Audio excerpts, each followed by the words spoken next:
The LoGators of Champlin Park taking on the Vics of Victoria. Hey, that's live. Coming up next right here on PrepSpotlight.tv. Amateur baseball is one of Minnesota's great sporting traditions. The state tournament brings together hundreds of communities in late summer at great ballparks all around the state. Coverage of every game can be found on PrepSpotlight.tv. PrepSpotlight.tv's coverage of today's state tournament game is made possible by the Minnesota Baseball Association, and also with help from the Minnesota Twins. Celebrate Town Ball with the Twins on September 11th. Visit twinsbaseball.com/townball for details. Now let's get to the ballpark.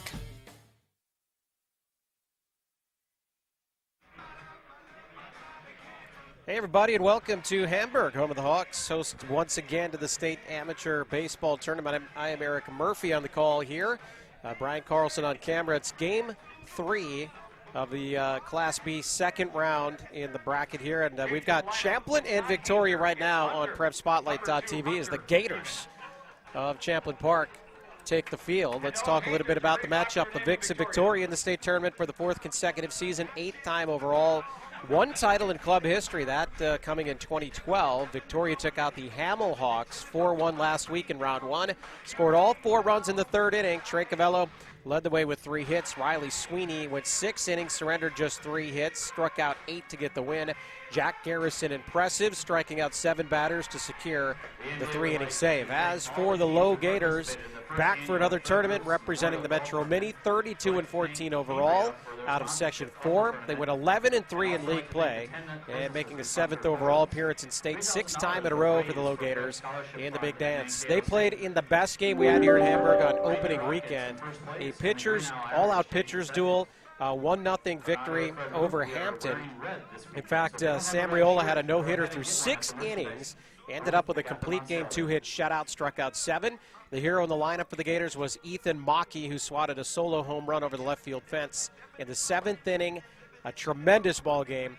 And for the second year in a row, Champlin plays into the second weekend. And we're a little bit ahead of schedule here. We had a 10-run game, 7-inning ball game. It was Meesville taking out East Grand Forks in our first contest here last night. The Newmarket Muskies moved on with a win over St. Michael's. So this is the 3rd game.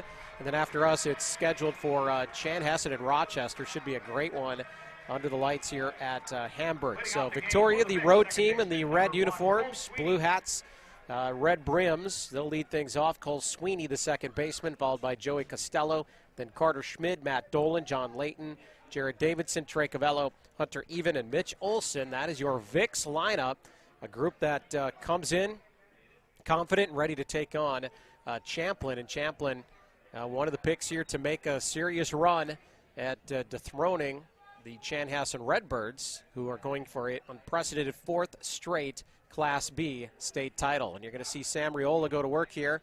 The righty, he's springy, he jumps all over, a lot of action. Brings a lot of energy to the game, and he'll throw strikes. And again, 6 no-hit innings last week, and then ended up going the complete game, 1-0 shutout victory for the LoGators. And it's a 2-1 count on Cole Sweeney. Sweeney and his brother Riley, both Chaska grads. Swung on and missed on the 3-1 pitch, so the count is full. Riola, Louisiana Lafayette Division I pitcher. And it is, well, Mockey can't hold on to it. So it'll remain 3-2. Riley, Nebraska, Omaha, also played at Concordia. Cole played at the University of Sioux Falls, as Cole coax a walk out of Riola. So how about that? An early base runner for the Vics. And the Vics were pumped to have this opportunity to play Champlin here. As Joey Costello, the shortstop for the Vics, comes up. Joey, a Chan grad, St. Mary's College. Quick move by Riola to check on Sweeney. We do have a game 1 box here as well.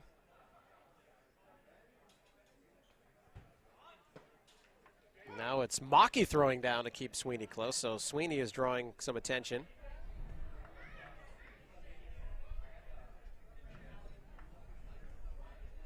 And as I was saying, Costello batted third last week. He had a hit, an RBI, and a run scored in that victory over the Hamel Hawks. We're in the home of the Hamburg Hawks here. And now a bunt from Costello. Raiola gets up, goes to second to cut down Sweeney. What a play by Sam right away. And that's how he plays the game.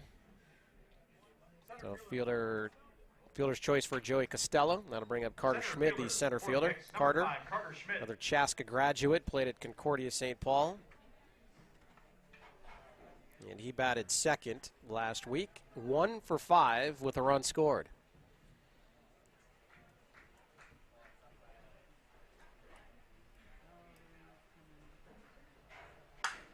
He drives that one towards short and just over Nelson, the shortstop.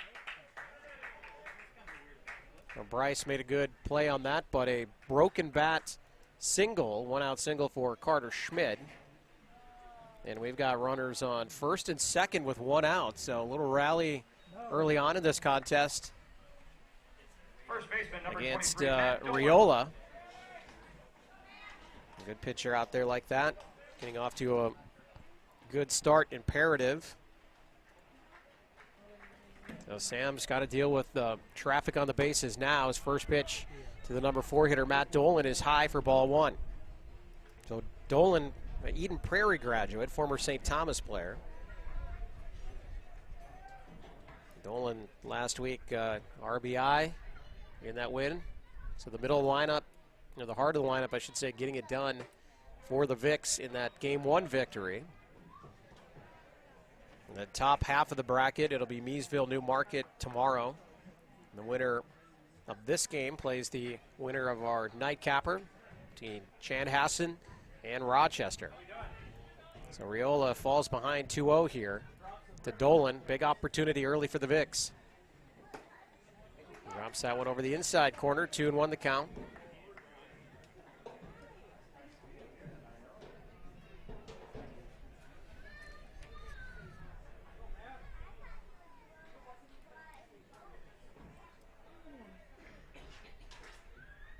Goes back inside, and Dolan bends to get out of the way. 3-1 the count now. And the Vicks finished 10-4 in the River Valley League, a second place finish, 3 games behind the Redbirds of Chanhassen. Their rivals in that school district, Chanhassen and Chaska, making up much of the roster here for Victoria as well. And the 3-1 pitch taken for ball 4, and the Victoria Vicks, how about this? Base is loaded with just 1 out. 2 walks and a single. And John Layton will step in, the right fielder.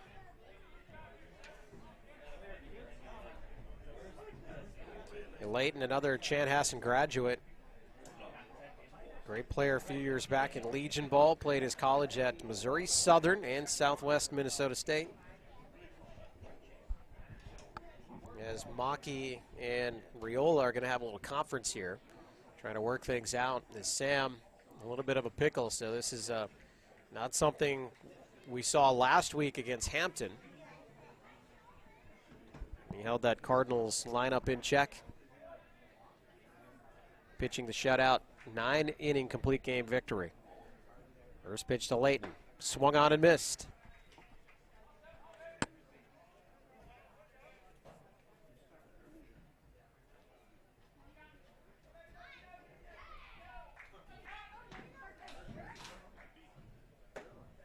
Next pitch is high, 1-1 the count. Our first game, Meesville dusting off East Grand Forks as the 1-1 pitch is fouled back, 1-2 now. Mud Hens cruise through the first 2 rounds of the Class B bracket into the double elimination portion. Remember, the loser here goes home. Winner moves on to tomorrow. 1-2. Up high, 2-2 now. Well, Raiola trying to settle in here. 1 out, bases loaded for Victoria. Trying to jump on the LoGators ace early on here. And that one's outside. Another full count.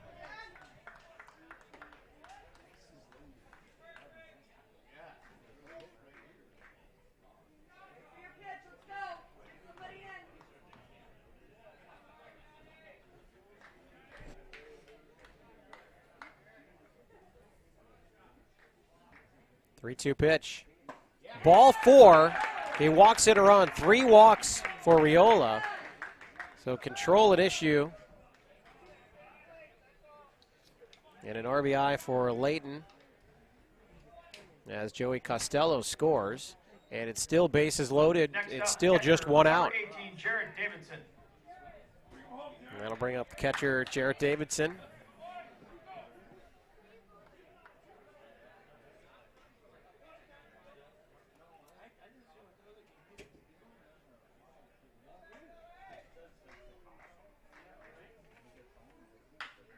That one right back to Riola, to Maki at home, trying to double him off at first, but he's safe. So good hustle out of the box for Davidson. Riola with the heads-up play. That's twice now, and you can see how well he defends his position. Davidson, fielder's choice. Next up for the Vicks, left fielder Schmidt number out at the 22, dish. Trey Cavello.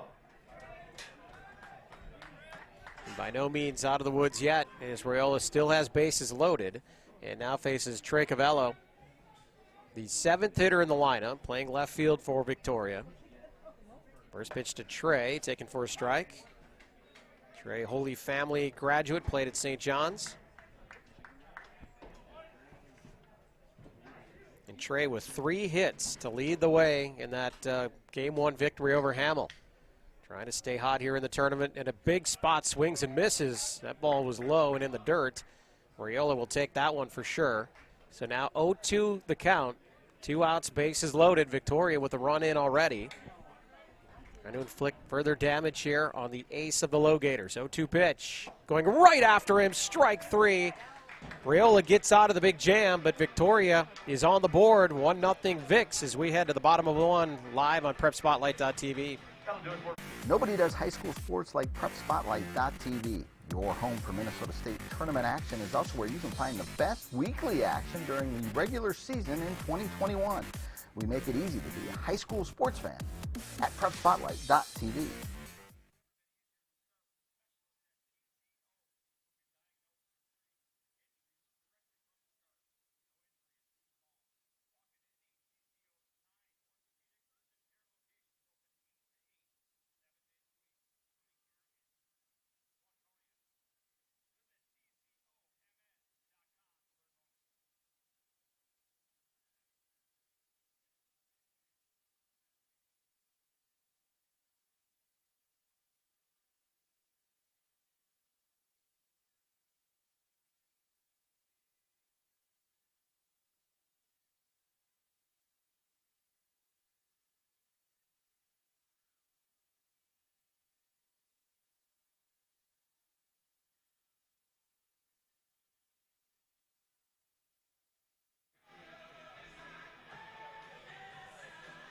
Victoria Vicks strike first behind 3 walks and a single.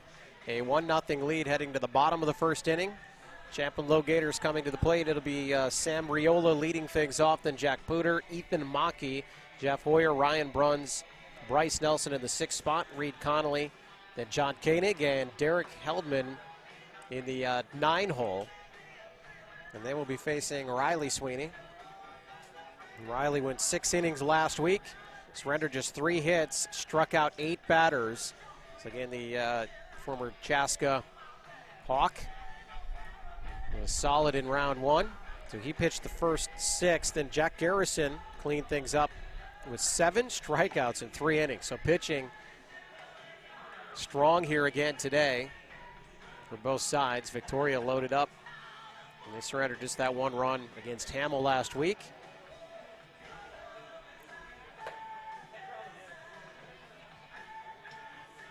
For the LoGators, Sam Riola will lead things off. And Sam, let's give you an idea of what kind of hitter he is. So we've talked about him on the mound Riola set the single-season LoGator hit record when he got to his 60th hit. That was in the section title game against Anoka. So the single-season leader in all-time in hits for the LoGators steps to the plate. Now, Riola had a pretty tough time, as most people did in both lineups last week against Hampton. He went 0 for 4, a couple of strikeouts. First pitch swinging, skies it high to left field. And the wind playing tricks with it a little bit, and it just kept, it wouldn't come out, I should say, to Covello, who just kept drifting in to short left, but does make the catch. So one pitch and one out, and Jack Pooter comes to the dish. The lefty. And Jack also no hits and 4 at-bats last week. Just 4 hits total, so you may hear that distorted kind of noise. That's rain coming down. We did have rain for a bit in our first game as well. It's coming down pretty steady here. We actually got an early start on this contest by about 10 minutes as Pooter knocks that one down the first base side. Handling it easily is Dolan. So now it's 2 quick outs for Sweeney. Next up, catcher number 44, Ethan Mockey. And here is Ethan Mockey, the hero of last week's game, swatted that solo home run in the 7th inning. That was the difference in the 1-0 victory over Hampton. Ethan played at Gustavus. He hit that home run off of his college teammate Adam Stockwell. And there's 3 Gusties in this game, Mockey and Charlie Hutchinson. Also on the roster for the LoGators as Mockey swings through that, 1-1 the count. And then Jack Garrison, who we mentioned with Victoria, also a Gustie. So the Gusties well represented here. 1-1 pitch from Sweeney. And it's 2-1. So again, the rain coming down. It's something that has just kind of been on the radar here all day. It's supposed to potentially get worse later. Able to get that first game in and get it in quickly. No stoppage. They'll let it, we'll play on here if it just stays like this compared to last week. This field drains really well. The grounds crew just a phenomenal job. They had a long weekend last week. 3-1 pitch to Mockey. Knocks that into the dirt, and then Matt Merrick, the manager down at third base, scoops it up. Well, he's rubbing that thing down and then tosses it into the Vicks dugout. Merrick, great character, giving us tons of great information, just loves everything about amateur baseball, and that is ball 4.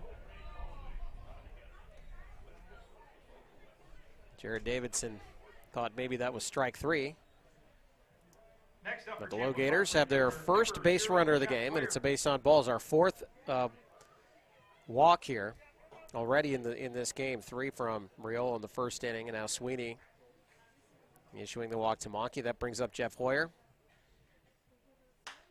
First pitch swinging, skied high in the infield.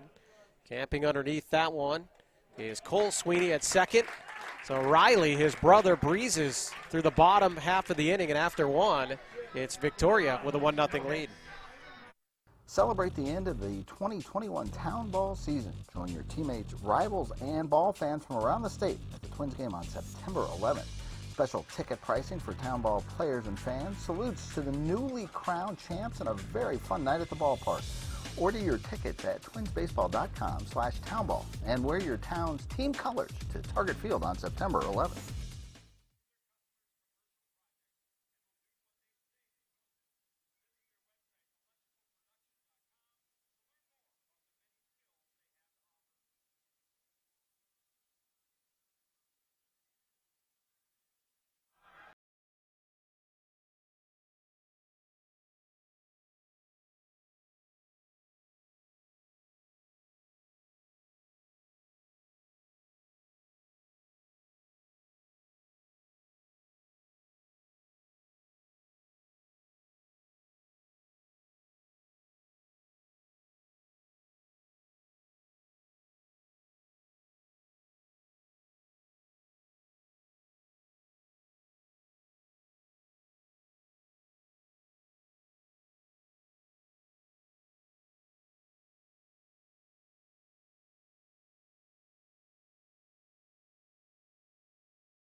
Victoria, the lefty in the lineup here for the Vics. The Vics striking first.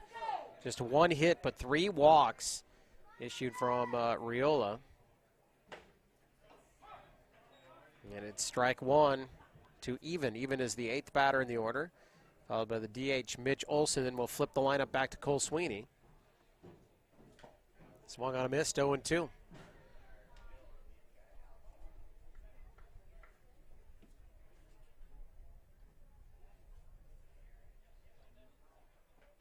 And it's strike 3. Maki's going to have to push this one to first. He does.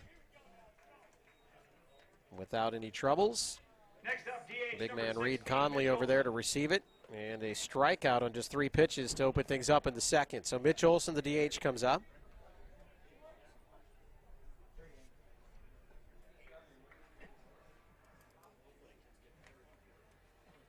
Mitch was a pinch hitter last week. 0 for 1 at the dish. And that at bat that we just saw with Hunter, even a little bit more like we saw from Riola last week. He works quickly, likes to throw strikes. Got a good defense behind him. A highlight reel of defensive plays last week. All day through our 8 games. Swung on and missed. 1-2 the count. Sam jumping ahead in this count as well.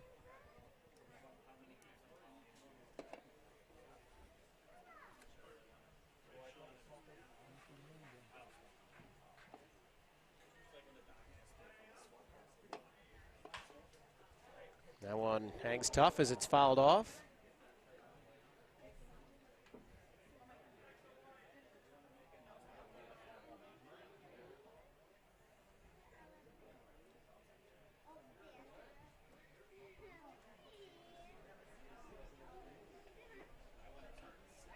Yeah, and the 1-2 pitch from Riola, and it's low, ball 2, 2-2. And the rain starting to come down again.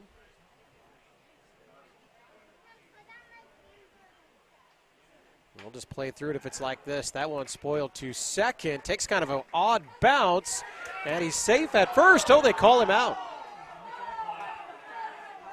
Okay. And that was a slow developing play, not hit very hard. And then when it got over to Koenig at second, it kind of squibbed into the dirt and took a little bit more off of it. And it looked like perhaps Olson was going to be able to beat that one out. And that's Clark Poppets, the manager, checking in with the home plate umpire, maybe looking for an appeal of sorts. So it goes as a G4 in the books, out number 2. Back to the top of the order now, it's Cole Sweeney. Sweeney walked and then was forced out at second.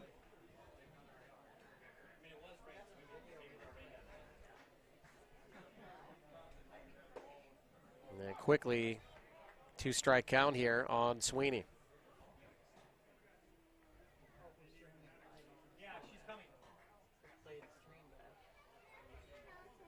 One and 2 the count.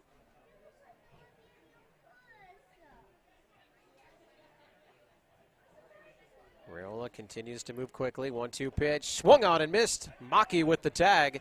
And Riola officially settled in. Breezes through the top of the second. Still the Vics holding down a 1-0 lead. Live on PrepSpotlight.tv. All summer long, you have gathered with friends, neighbors, and family at ball yards all across Minnesota. Still going, gone, a home run. Diamonds that decorate and help define hundreds of communities. Town Ball binds together our passion for baseball in our hometowns. And on September 11th, the cornerstone of Minnesota baseball, Target Field, will host a party for all those who play, watch, and support Town Ball. The Twins host the Royals at 6:10 p.m. Prior to the game, the newly crowned state amateur champs will be honored at the Town Ball Tavern and during a pregame ceremony. Wear your team colors and enjoy a special night at Target Field. The 0-2 pitch. Strike 3! Fairmont, state champions in 2020. Congratulations to the Fairmont Martins. They are your 2020. For tickets to the Twins' Tip of the Cap to Town Ball on September 11th, visit twinsbaseball.com/townball.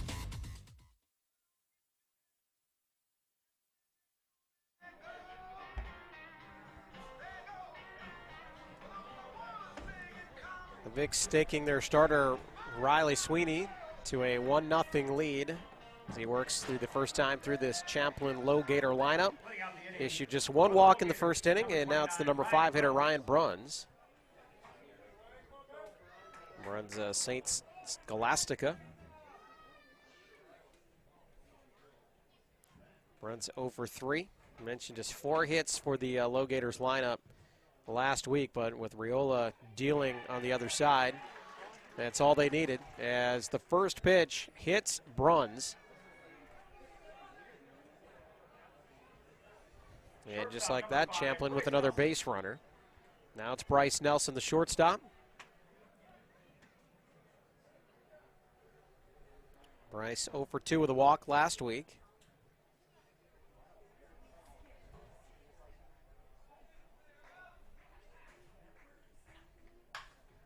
Hits that one up the middle, ranging over, making the play at short. Then on the relay, he's safe. You know the Victoria crowd's going to want that call, but they're not going to get it. Joey Costello, great job to get to that one and work with Sweeney on the relay from second. Instead, it's a force out for the first out, and now it's Bryce Nelson standing on first base. Reed Conley, the first baseman for the LoGator, steps in. Reed had 2 of the 4 hits last week, including a double. So production from the bottom of the lineup for the LoGators.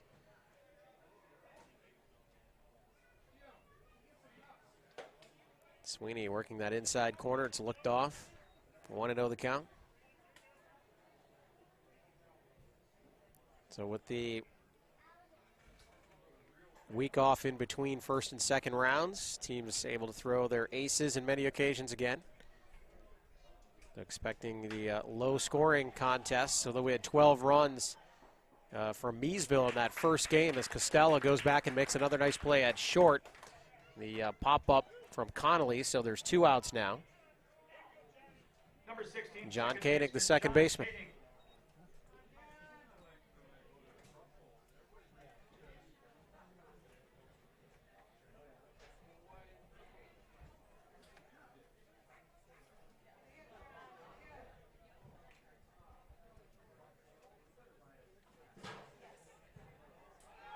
Runner goes. Throw down to second is high. Sliding in with the steal is Nelson. So a runner in scoring position now for Champlin. Pitch was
ball yards all across Minnesota. still going, gone, a home run. Diamonds that decorate and help define hundreds of communities. Town Ball binds together our passion for baseball in our hometowns.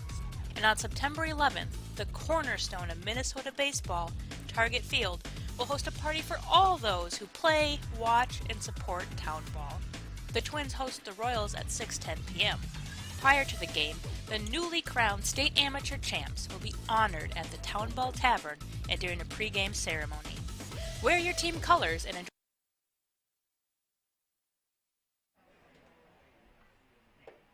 When that dark cloud moves off, we'll be fine. Apologize for getting knocked offline on our internet connection. We return to action here live in Hamburg on PrepSpotlight.tv It is the top of the third inning, 1-1 our score. Get our score bug in there for you in a second. Victoria back at the plate. And just to catch it up here, as the rain is falling, by the way, again. So we've had on and off showers throughout the day here. This is our second game of the day. And Sam Riola trying to deal from the mound. A one-run first inning for Victoria, fueled by 3 walks from Sam. He's settled in 1-2-3 inning in the second, but a leadoff single by Joey Costello, who's currently on first base, and now Carter Schmidt at the dish. A 1-2 count on him. Again, nobody out. Just to reset it for us here in Hamburg. And he fists that one into right field. Fighting with the raindrops, reaching up and grabbing that one is Jeff Hoyer. Able to make the play. One down. That'll bring up Matt Dolan, the first baseman. And Dolan singled back in the first inning. The lone hit in the first inning for Victoria. So again, 1-1 is our score in the third.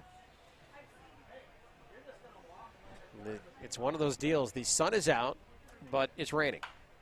As that one squibbed toward first, gets Duquesne at second. Good cover by Sam Riola, and Riola has made about 3 defensive plays already in this game, where you say that he's probably the best defensive pitcher we're going to see in this tournament.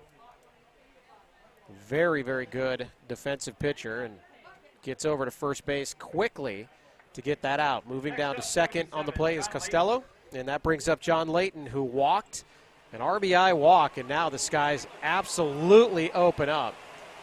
The umpires are going to stop this for a second, and again, it is pouring out right now, despite the fact that the sun is out, and they're going to pull the players from the field. You can't play through these huge raindrops. So we're going to take a quick break. That'll allow us to catch our breath after the internet interruption we had here. And when we come back out, it'll be 2 outs. Going to be Joey Costello on second. A 1-1 game here in the top of the third inning. And this should not last long from what we can tell. So we'll take a quick break, and you can watch the raindrops live on PrepSpotlight.tv when we come back. The Town Ball Tour. Head to the small towns and tell people what it's all about. A lot of excitement. Weather is fantastic. This place has been here since the early 80s. This is a baseball town. The town is here. The kids are here. It's safe. It's a wonderful environment. We certainly met some wonderful characters. Thanks for joining us for another season of Fox 9's Town Ball Tour.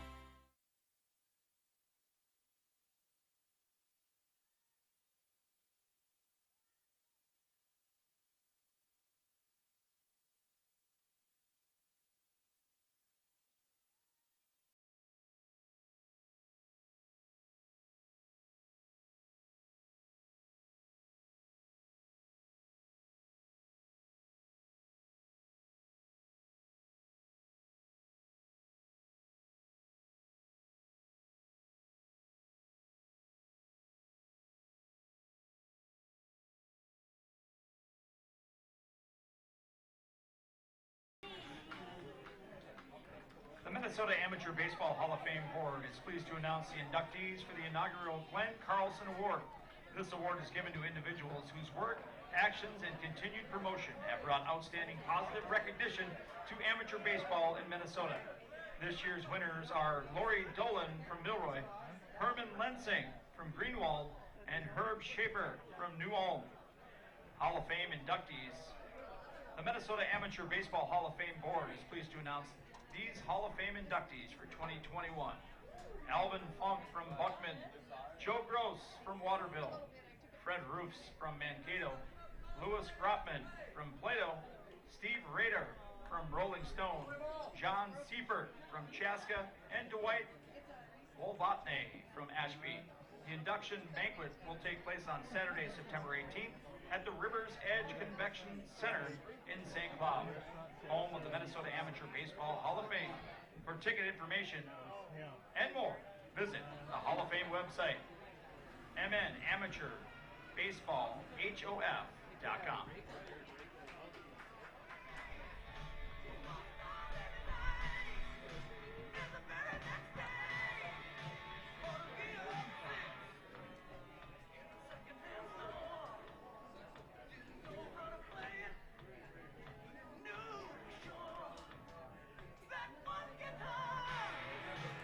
after a very brief delay due to rain.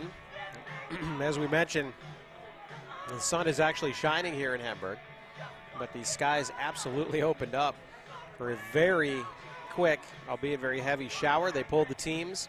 So reset it here. We are in the top of the third inning, 1-1 score.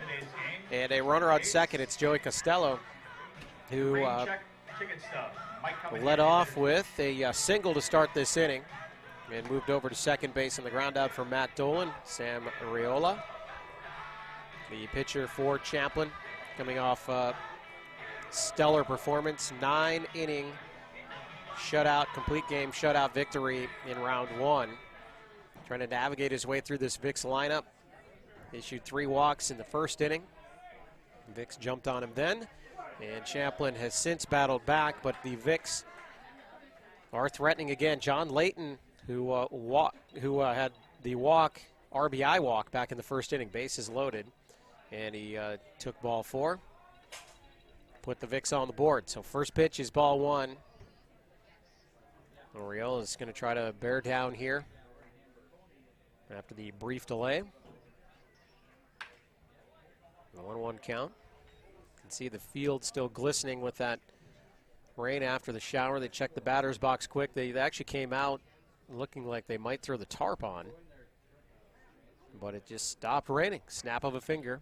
And the sun is back out. Beautiful day for baseball here in Hamburg. 1-1 count. It's low, 2-1.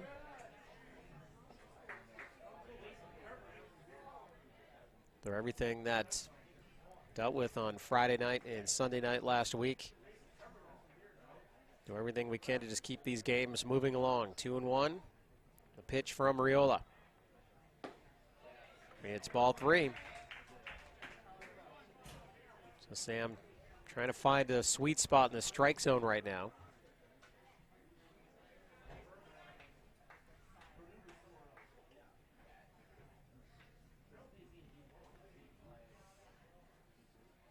Swung on and missed. Worked his way back to full count.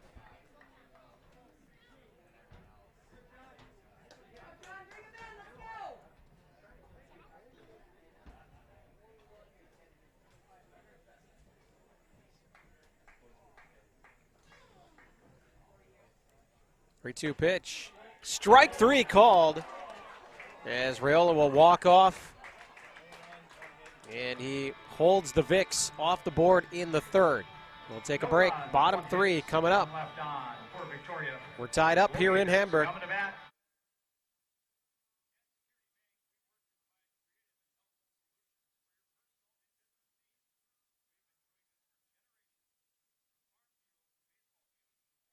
Nobody does high school sports like PrepSpotlight.tv. Your home for Minnesota State tournament action is also where you can find the best weekly action during the regular season in 2021.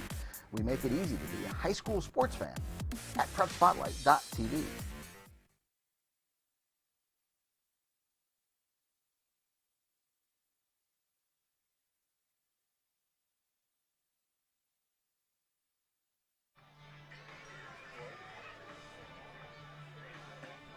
Class C update, St. Martin's taking out Princeton 1-0 without getting a hit. A suicide squeeze in the 6th. Plate's the only run in that contest. Now again, we've seen some great low-scoring games in this tournament. It was a high-scoring game in our first game here today. Actually, the first 2 in this on the upper half of the bracket in Class B last night. New Market scored 10 runs, 10-4 victory over St. Michael, and then Meesville with a 12-2 victory earlier today in 7 innings over East Grand Forks. We're locked up 2 really good pitchers here in this contest as Riley Sweeney back out for Victoria to work a 3rd inning. Riley touched up for that run last inning by Champlin, and that is when we had some internet issues. So again, the last inning, it was a hit by pitch. And then later, John Koenig, hit by pitch, eventually led to a stolen base by Bryce Nelson. He came in on the John Koenig single. That is how Champlin able to tie things up. And now Jack Puder, who grounded out to first his first time up.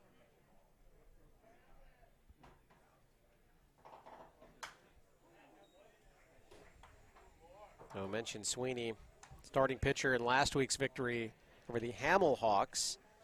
And he went the first 6 innings surrendering just 3 hits in that 1 run. Struck out 8 batters. As that one is driven to right, it'll drop in for a leadoff single. So the Gators,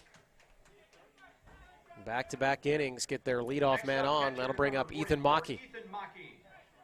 Mackey walked his first time up.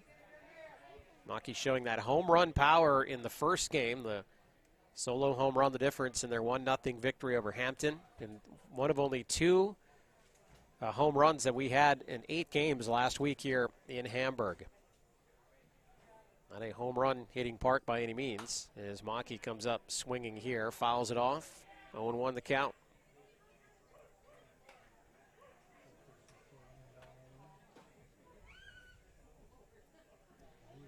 LoGators established in 2006, just 2 active players from that inaugural squad still on the active roster. Nick Larson and Ryan Udis. Ryan Bruns joined a year later. Ryan in the lineup, the longest tenured Gator in the lineup here today. As Mackey falls behind 0-2 now.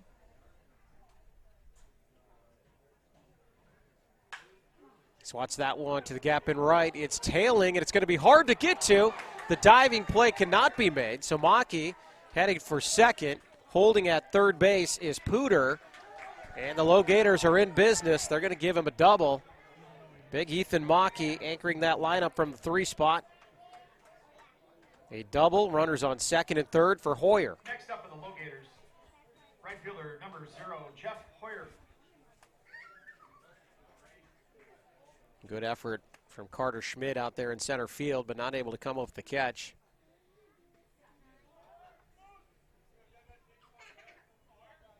Hoyer flew out. High fly ball to second base his last time up.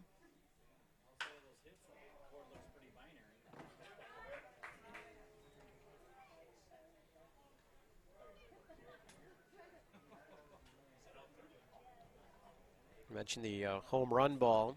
This team set a single season team record, 20 home runs, and Hoyer had 5 to tie for the team lead with Sam Riola. So big spot here for a power hitter. Number 4 hitter in the lineup.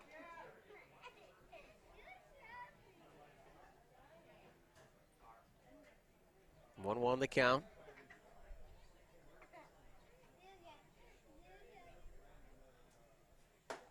That pitch is high, 2-1.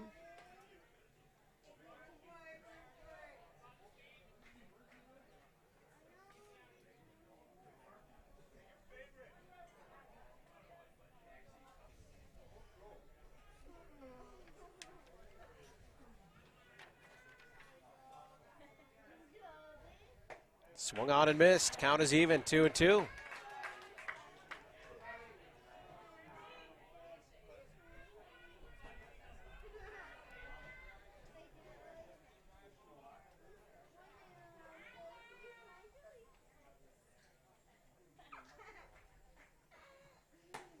Oh, he reached for that one. Hoyer's out on strikes. Big first out for Sweeney. That's what we've seen with these ace pitchers, able to battle back in key situations. Huge jam. Second and third, nobody out, gets Hoyer swinging.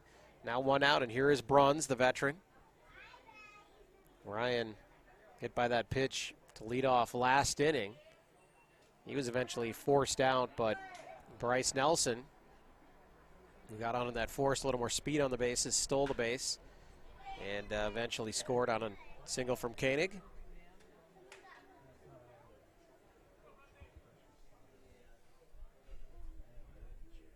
LoGators a tested team this year. Record versus 2021 state tourney teams. That's A, B, and C. It was 18-9.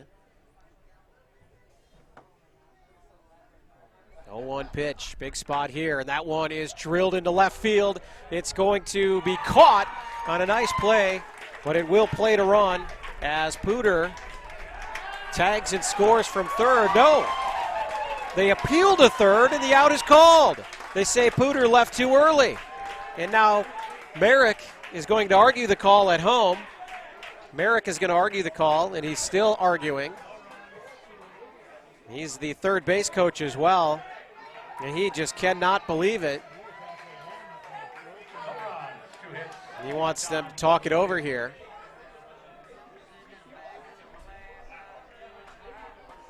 And they're not going to overturn that call. Yeah, well, at least they're telling Matt Merrick to get out of the conversation. So we'll keep it on the umpires here as they'll talk things over, but well, they confirm it is out number 3. So how about that? They say Pooter leaves early and does not score. Unbelievable. So through 3, we are tied 1 apiece at Hamburg in the Class B bracket. With locations in Shakopee, Loretto, and Chaska, offering sales, parts, and service, and rental for tractors, skid steer loaders, lawn garden equipment, and more. Join the home team. Visit the Lano Equipment store near you.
Okay, so this game has a little bit of everything here.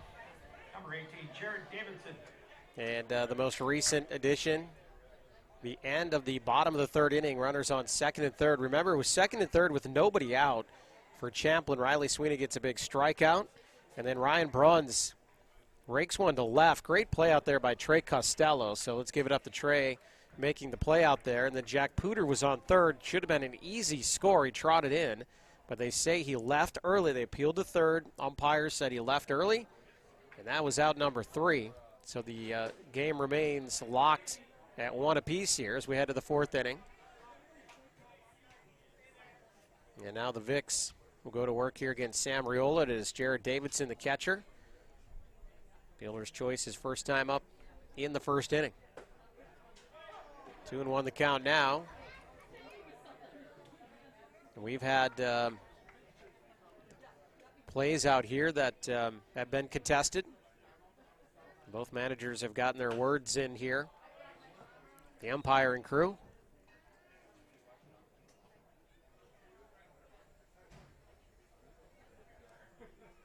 Matt Merrick, the manager of LoGators, arguing at length after that call out at 3rd, but to no avail. As Davidson hangs there, barely getting a piece of that one. 2-2 remains the count. 1-1 our game, top 4. Vic's lone run coming back in the 1st inning, a bases loaded walk. A John Koenig RBI single, plating the LoGators' only run to this point. 2-2 pitch, outside, count is full.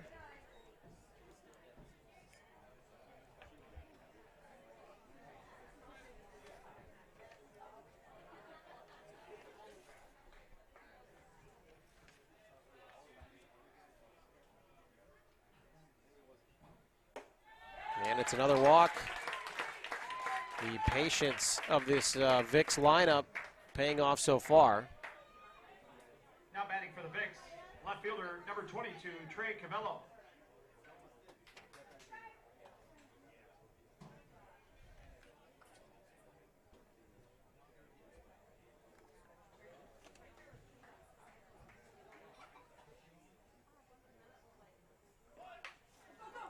The bunt. Cavello, the left fielder, with a nice one, but Raiola gets to it quickly. Mission accomplished is the sac bunt from Trey. baseman number 2, Hunter Even. That brings up Hunter Even, who struck out his first time up in the second inning. And actually had 3 walks on Raiola, is what I said in the first. He actually only issued 2. So it's 3 walks total now for Raiola, along with the 2 hits for the Vicks. Strike 1 is into Even.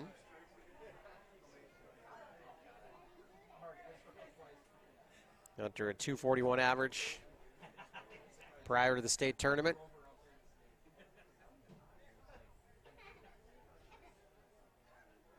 As Raiola makes the move, and that one gets into center field. But not able to advance on the play as Davidson.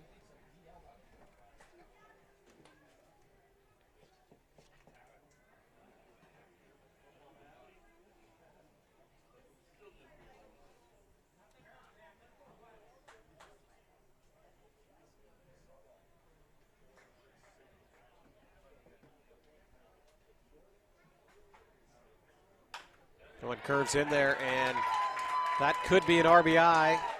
Throw comes in from left field. It will not be in time, although it was a good throw. Skips away from Maki. And now Even makes a big turn at second. An RBI single as Davison comes in from second. It was a strong throw to left field from Derek Heldman, but it bounces at the plate, and the runner is safe. 2-1 now. The Vicks lead it. Next up, 16, Mitch Olson. Mitch Olson, the DH, number 9 hitter in the lineup, as the Vicks get another run here on Raiola. The base on balls coming back to bite Raiola here. There's 1 out in the inning, so the Vicks still threatening here.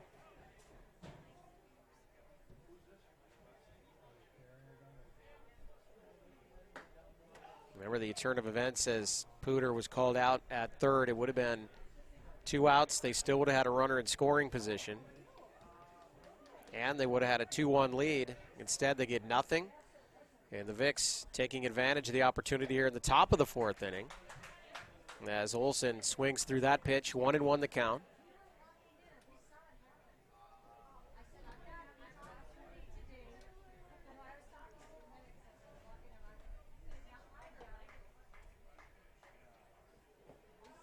One in the dirt, Maki smothers, 2-1 the count.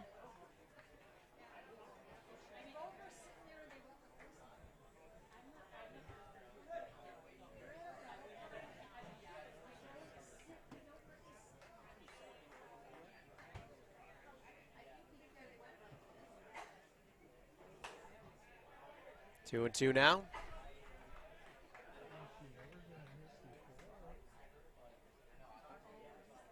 And this Vicks squad made up mostly the Chanhassen and Chaska High School grads, the big District 112 rivalry, the Eastern Carver County schools. A couple guys played against each other in that big section final in 2015. Another hang by Mitch Olson. See Victoria, a tough lineup. They make the pitcher work. Raiola's got his work cut out for him here. Trailing in the game, he's surrendered 3 hits. Issued 3 walks. And a bit of a jam here, as that one is low. So we're back to another full count here.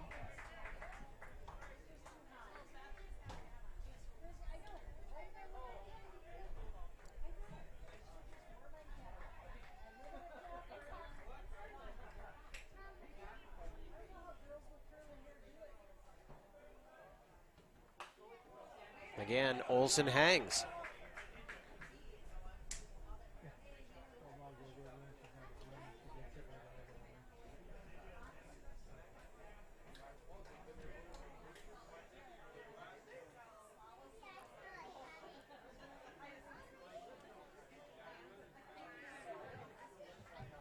Three-two pitch.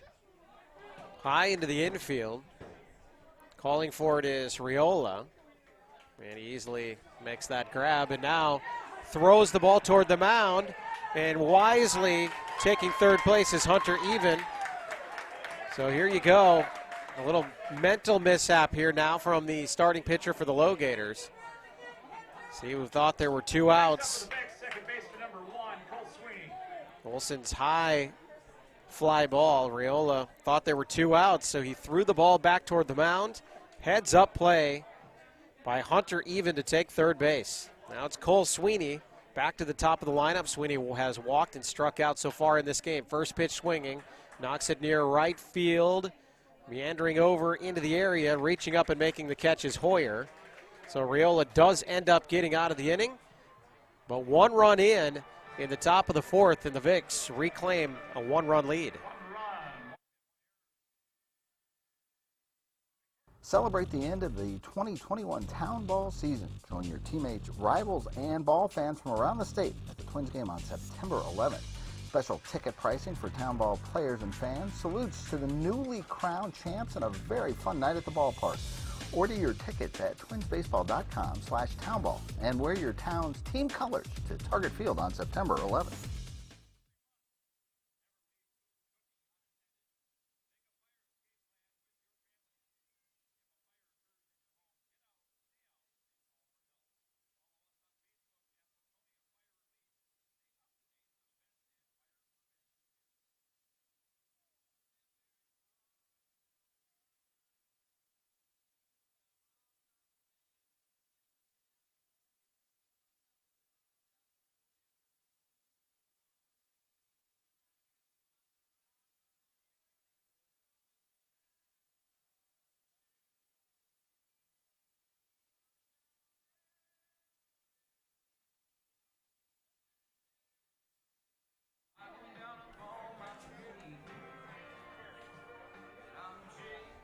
Got a little bit of everything, and we're still only in the 4th inning here. As Victoria plates a run in the top half to retake a 1-run lead. Had a rain delay. Had a close call at first that was contested. And we had a runner leaving early called out at third on a tag play. Had a mental error where Sam Riola thought there were 3 outs. Threw the ball back to the mound. Hunter Even taking advantage, scooting down to third. Sam comes right back, able to get out of the inning.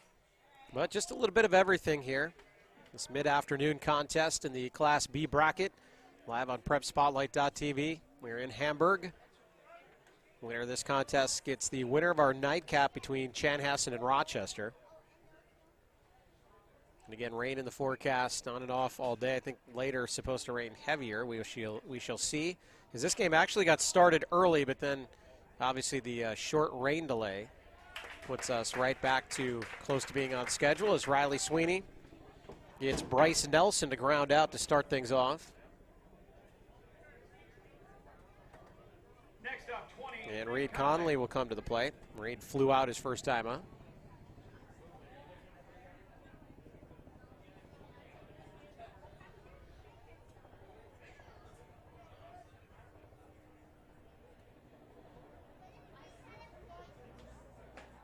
Swung on and missed. So Hamburg, just a tremendous host. We do thank them for everything they've done for us here at PrepSpotlight.tv, helping us out, welcoming us with open arms here in Hawk Field as they host, along with Waconia and Chaska in this tournament. And Conley to short, and a nice play over there by Matt Dolan on first as Joey Costello throwing on the run a bit high. But Dolan able to come down on the bag. Back-to-back groundouts, and it'll be up to John Koenig. And Koenig with the RBI single back in the 2nd inning.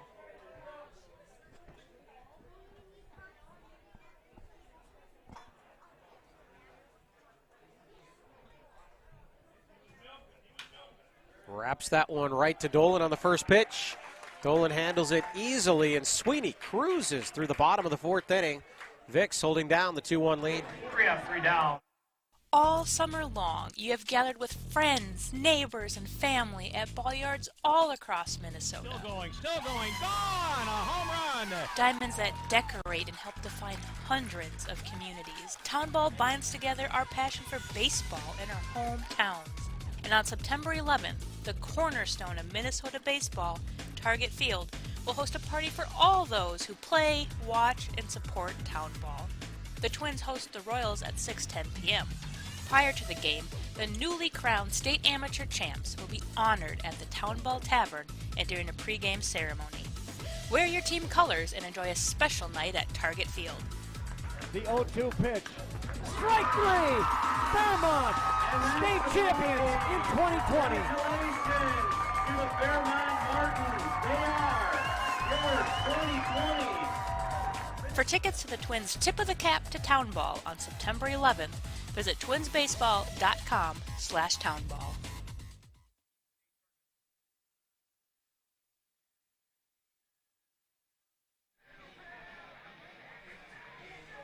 Move along to the fifth inning here. Victoria with a 2-1 lead, looking to add. They've just chipped away at Sam Riola, scoring 1 run in the first inning. 2 walks, 2 singles.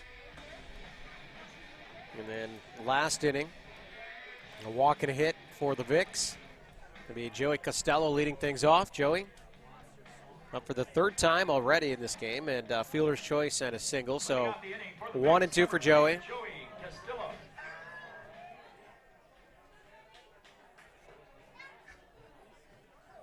This Vicks squad, the regional tournament, they lost twice to Burnsville. We saw Burnsville last week here, getting knocked out by the Newmarket Muskies. Man, Newmarket looks pretty strong here, taking out a good squad. Bobcats, then St. Michael yesterday. They've moved on to the double elimination portion of the bracket. But the Vicks lost twice to the Bobcats in the Region 3B tournament. That allowed Burnsville to get the 2 seed out of regions. Number 1 seed is obviously Chanhassen.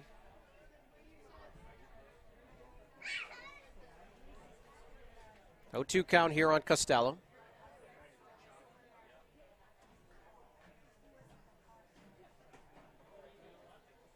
The umpire wants to check out that ball. Raiola throws it to Maki, a little inspection, and it goes back out to Sam. So 0-2 the count here.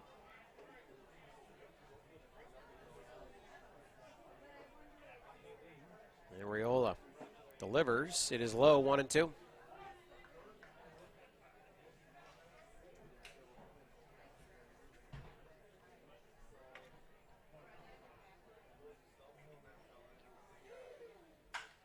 That one drilled back up the middle. It'll drop for a single.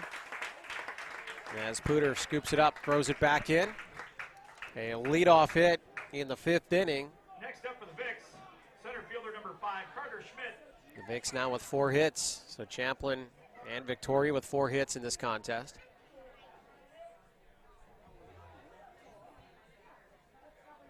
Carter Schmidt, the 3 guy in this order. Singled in the 1st inning, flew out his last time up.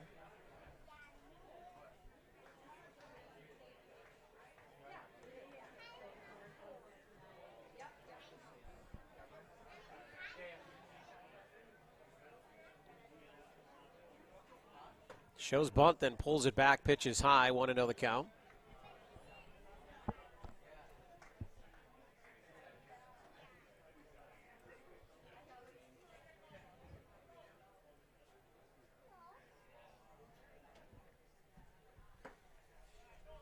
Strike called, 1-1.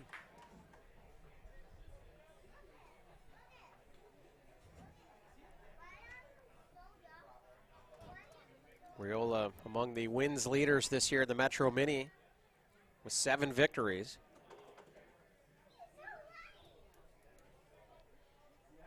They're leaning heavily on him here in the state tournament. As now the bunt attempt from Schmidt ricochets off Maki's mask. So 1-2 count now.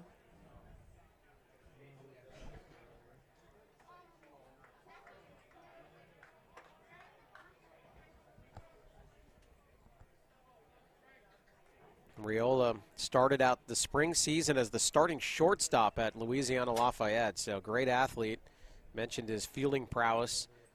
He's actually a Division I starting shortstop, to put that in perspective. Play from third, relay, Koenig to first. Not in time. They do cut down the lead runner. As Costello's forced out. 1 out now. Matt Dolan, the first baseman, comes up. Matt singled back in the first inning, grounded out in the third. But Riola suffered a hand injury. He actually was out for most of the year, did not pitch until the conference tournament. So he actually did return to the pitching staff, kind of a do-it-all utility type player there for the Cajuns.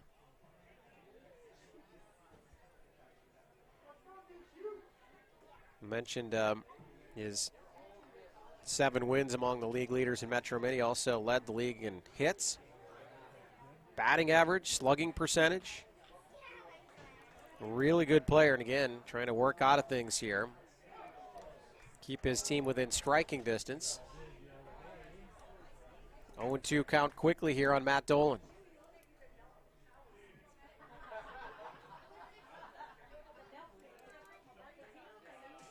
See if Sam attacks him. He does. It's to third again. Again the play to second. Koenig again on the relay, and this time it's in time. The 5-4-3 double play. Riola's out of it. We move to the bottom of the 5th inning. Champlin coming to the plate. The Town Ball Tour. Head to the small towns and tell people what it's all about. A lot of excitement. Weather is fantastic. This place has been here since the early 80s. This is a baseball town. The town is here. The kids are here. It's safe. It's a wonderful environment. We certainly met some wonderful characters. Thanks for joining us for another season of Fox 9's Town Ball Tour.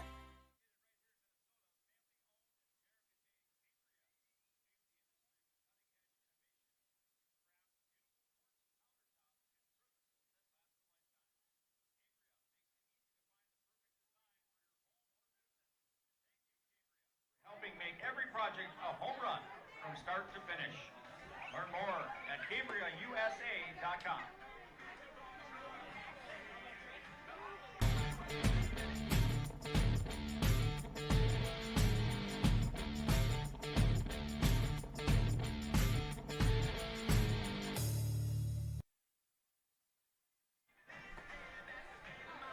Great look there on our rejoiner. The grandstand here in Hamburg. We sit comfortably in the press box. Again, we thank everyone on staff here for taking care of us, making us feel comfortable here.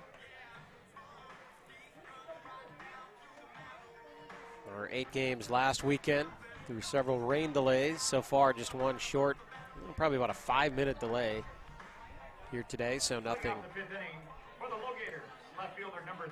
like we saw last week. As Derek Heldman will lead things off in the bottom of the 5th inning for Champlin. He singled in the 2nd inning. Champlin trying to get into position here against Riley Sweeney, the stellar starting pitcher for the Vicks.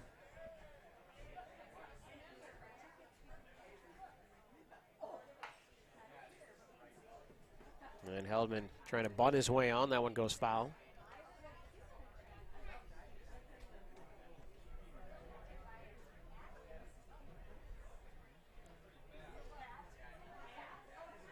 Ball's going to stay in the rotation. Merrick at third rubbed that one down. They said give it back. Umpire wanted that one back. 0-1 count now. Swung on and missed. So again, Champlin did mount a rally 2 innings ago, but it was wiped out as Pooter was called out leaving early on a would-be sacrifice RBI. Strike 3 as Heldman swings through it. Now batting for the LoGators, the pitcher, number 15, Sam Riola. And that'll bring us back to Riola in the top of the order. So Sam again, a single season record 60 hits leading the Metro Mini. He does not have a hit yet in this tournament. If we go back to last week, he really struggled against Adam Stockwell, who is a great pitcher, so understandable.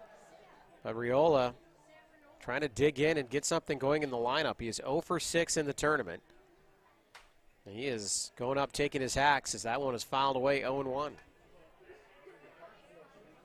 Mentioned Hoyer had 5 home runs, as did Riola. No surprise there. And again, leading in slugging percentage in the Metro Mini. And he hammers one to the left center gap here. It's going to get down. On his horse is Riola. He'll check in at second. In fact, take a big turn, slips a bit, and scoots back with a 1-out double. So there it is. Right on cue. In the bottom of the 5th inning, a double for Riola.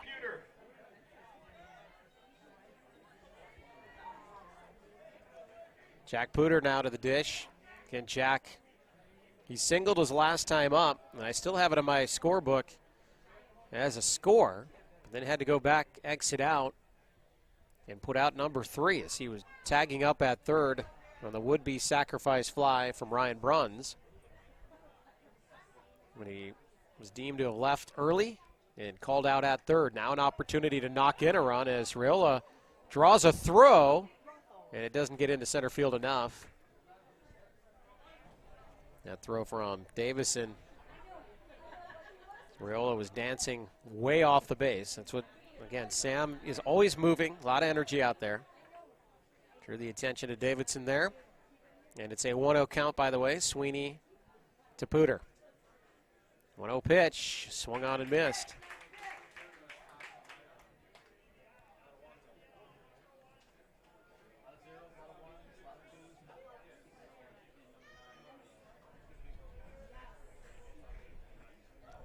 Riola's hit the 5th on the day for Champlin Park. Victoria, 4 hits. Goes down in the zone to golf that one out to the left side.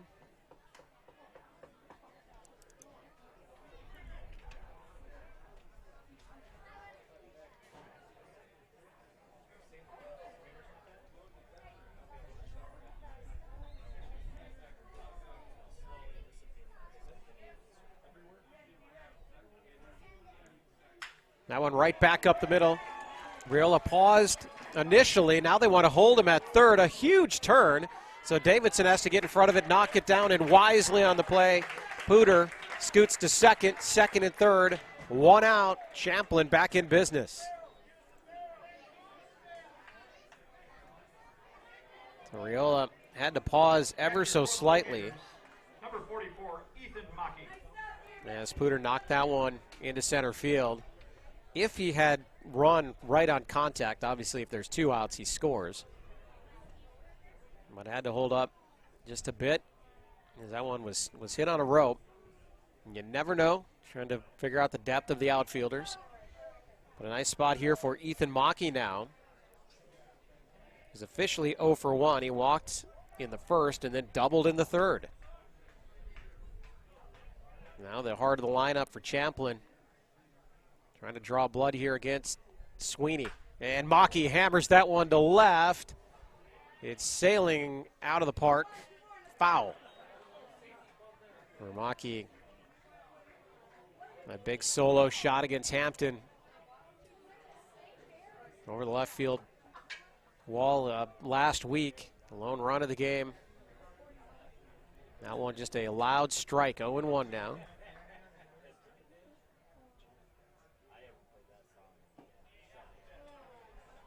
That one a bit low, 1-1 the count. So again, it's Puder standing on second. Sam Riola on third. Back-to-back hits. Riola the double. Puder the single. 1-1 pitch to Maki. And it's low again, 2-1.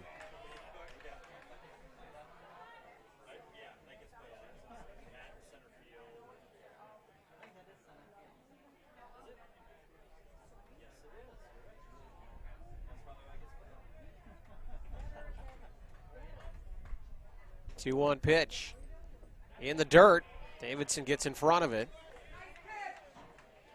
3-1 now. On deck is Jeff Hoyer, who's not figured out Sweeney yet today, but again, Hoyer is tied for the team lead with home runs. Could come up in a big spot here, but A hitter's count, 3-1.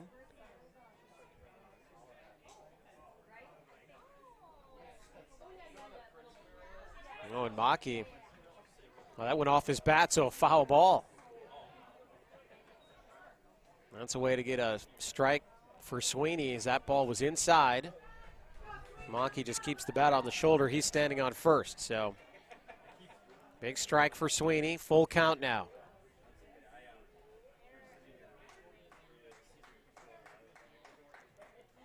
3-2 pitch. Swung on in a high fly ball. That is in short right. I'm not sure that Riola, who goes behind the bag and tags. The throw is on. Davison has some trouble, but he's out. And now Riola's going to argue as Davison bobbled the ball at the plate. And they're going to argue and say he didn't even have the ball. The entire dugout for Champlin is out. And now Merrick is saying, get back, we'll talk about it here. Both coaches arguing for Champlin. So this is the second time now. As Riola tagging up. And a good throw, by the way, by John Layton out of right field. So Champlin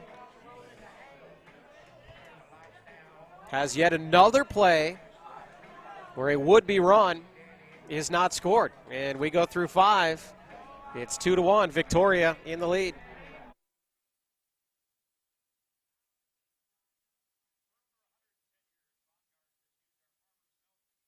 Nobody does high school sports like PrepSpotlight.tv. Your home for Minnesota State tournament action is also where you can find the best weekly action during the regular season in 2021. We make it easy to be a high school sports fan at PrepSpotlight.tv.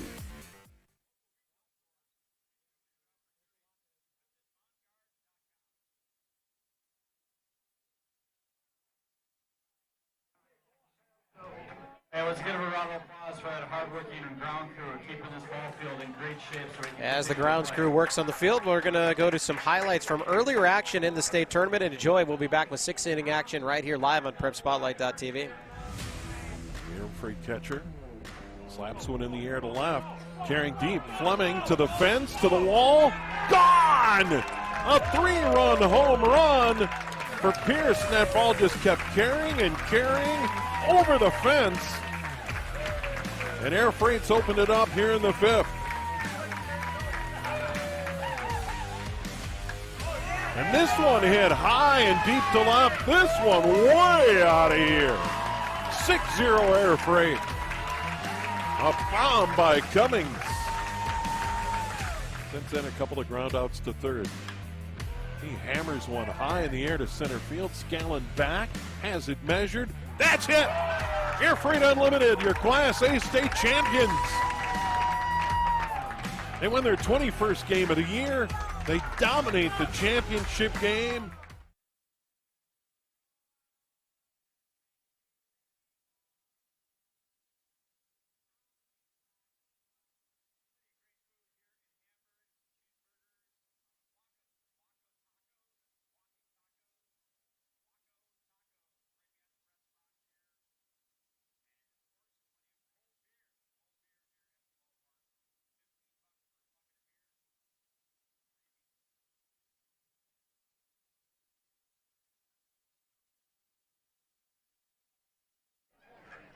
That was action from the Class A tournament.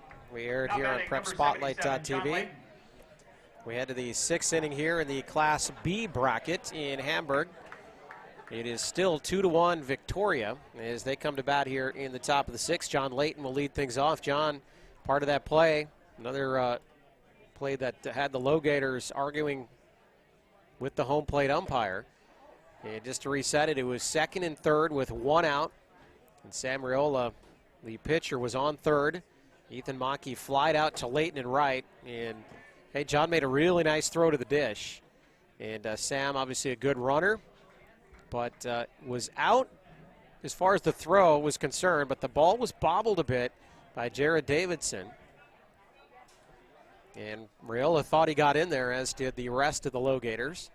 But the home plate umpire said he recovered, and he was called out. So that's 2 calls now So remember, Jack Pooter was called earlier for leaving third early on a tag in which he would have scored easily. So the LoGators, two close calls go against them as Layton fists that one toward first. And Conley drifts over, makes the catch, one out.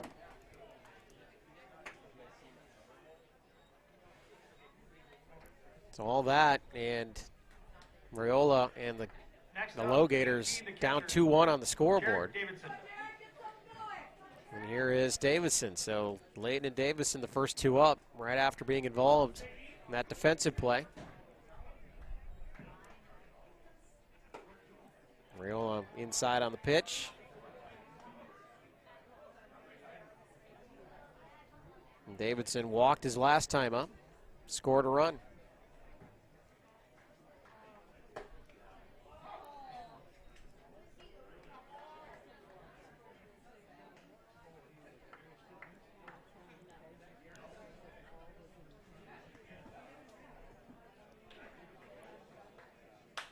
Swats at that pitch. It's high towards second. Koenig tracking it. He went back onto the grass, then back onto the dirt. A high sky out to Koenig at second. Next up for the Vicks, left fielder number 22, Trey Cavello.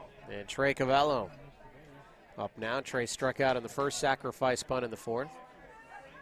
Trey involved in that earlier call with Pooter, as Trey made a great catch in left field. And a hard hit ball. So the outfielders for the Vicks having a good game. 1-0 pitch from Raiola.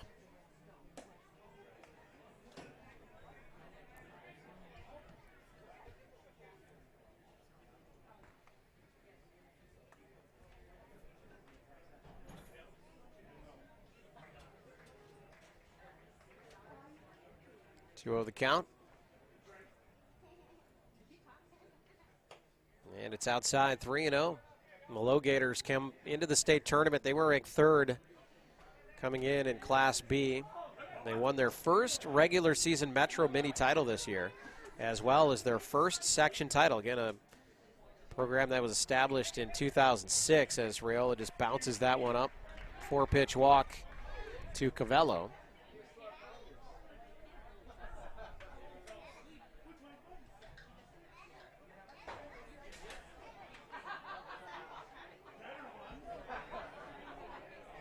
Next up, number 2, Hunter Even. That is the fourth walk issued now as Hunter Even comes up. Even struck out his first time up, but singled. An RBI single his last time up in the fourth. It's the bottom of the lineup here as Hunter is the slotted into the 8th spot in the lineup. But doing some damage here against Raiola. And the Gators are going to get some bodies moving down toward the bullpen now. And Maki can't find it, so scooting down to second base is Cavello. Now Even with a runner in scoring position. One of those days, perhaps, for the Gators, just little things. And now Matt Merrick wants to call time. He's going to come out and talk to his ace right-hander, talk things over, and perhaps maybe have everyone take a deep breath, get back into this one, bear down, and get out.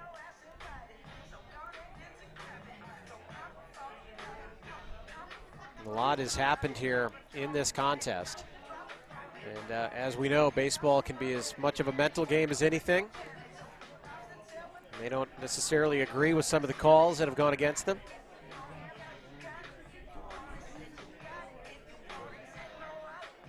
But try to minimize things here. If Raiola can bear down on Hunter Even.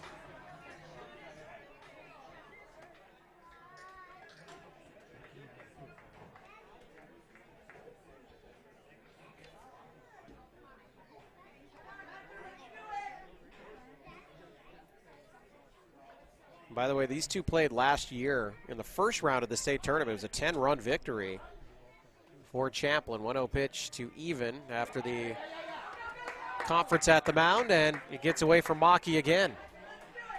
So the all-Maya catcher out of Gustavus, not happy with himself after that one, as now Cavello scoots down to third base, and it's a 2-0 count on even. Champlin then lost to Measville in the second round, so they want to try to get through this round here against this tough Vicks team, and it's a 3-0 count on even. Areola laboring a bit here.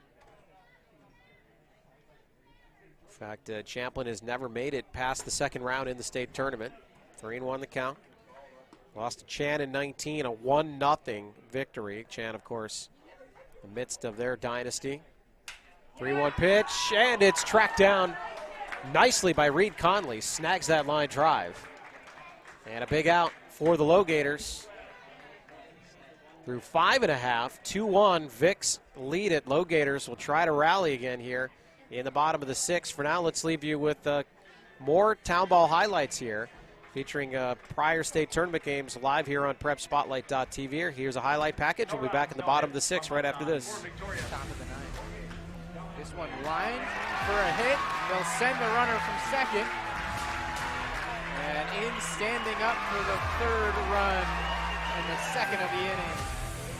It's so far, one inning. Ripped down to right field. This one's tracking back. Does it have it up? It's gone. A 2-run blast. And they'll look for the bunt. And they'll try it at the plate. Not in time. Scores run. The RBI from Kuzats. One down now with 2 runners on. That ball is lined into center field. This is going to be trouble. This will be bringing in 1 run. The throw home. Cut off by the pitcher. 2 runs will score. Innings at the plate here to try to get back into this ball game. That ball is smoked over a diving grab by the second baseman Carroll for out number 3. A nice play over there at second base by Carroll.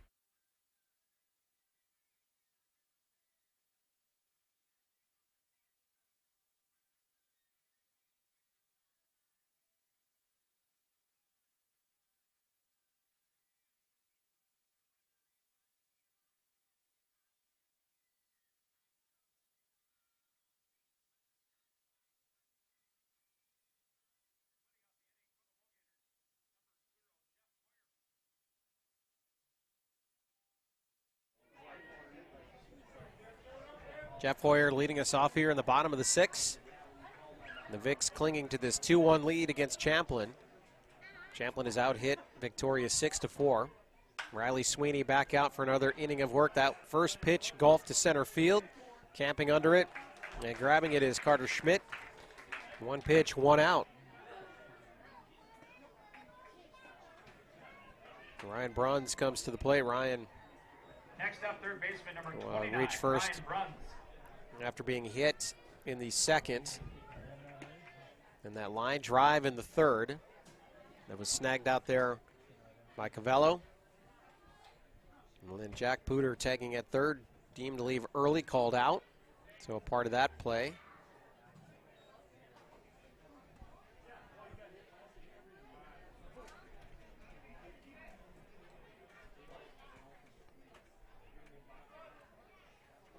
Twice in the last 5 years, Champlin taken out in the first round by the state champion.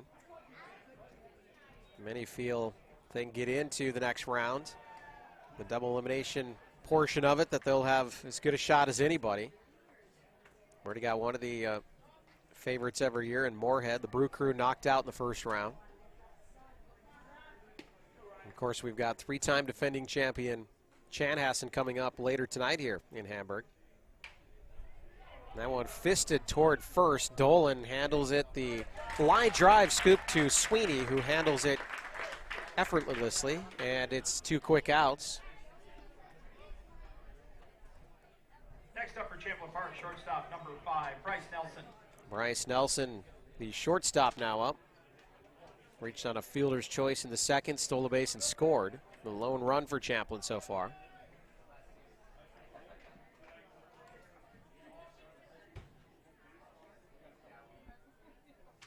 Bullpen working right now for Victoria. Remember, Sweeney went 6 innings in the win over Hamill last week.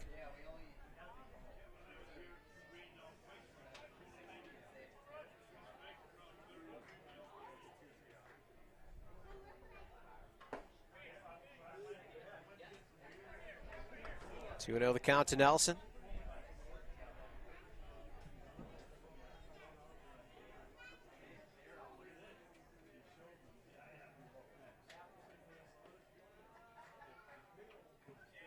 And it's now 3-0.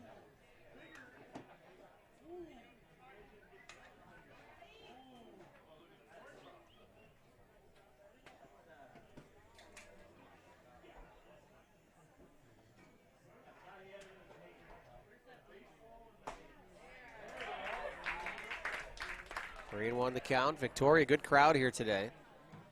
Expect the weather dependent, obviously, but expecting a good crowd from Chanhassen tonight as well.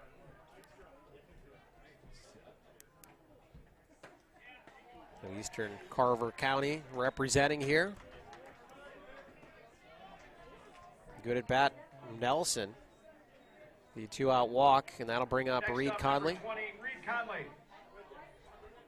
Reed again, a nice game last week, including a double. He is 0 for 2 so far today.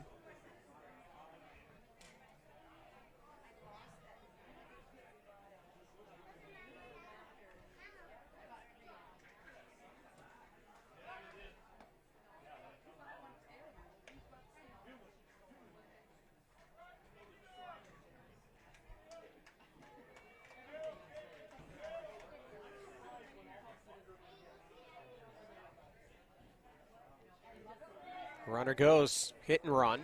And Davison actually, well, did he foul tip it? Davison just dropped that one. So a swing and a miss on the hit and run for Connolly. As Nelson swipes second, his second stolen base in this game. So now runner in scoring position, 0-1 the count on Reed.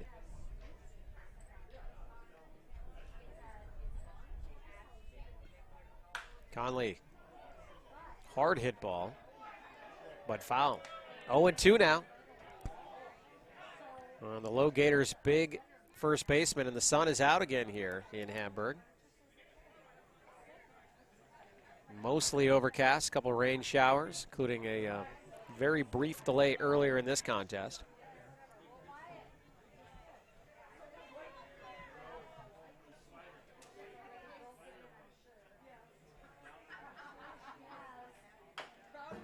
Forced to reach for that one. It's going to be in play. Davison's tough play, gets to it, and coming off the bag is Dolan. Now the throwback to third, and he's out. Oh, now they call him safe as the ball is loose. Well, the ball was thrown back.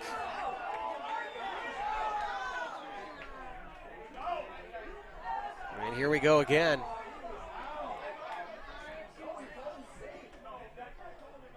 So it was a hit awarded to Connolly, I believe. I don't think they've put it up there yet, exactly what that's going to be, but there really wasn't a play as Connolly just nubbed that one to no man's land. Davison, it was a long run for the catcher. And we're going to put a hit in our book. We're going to have a pinch runner over there as well.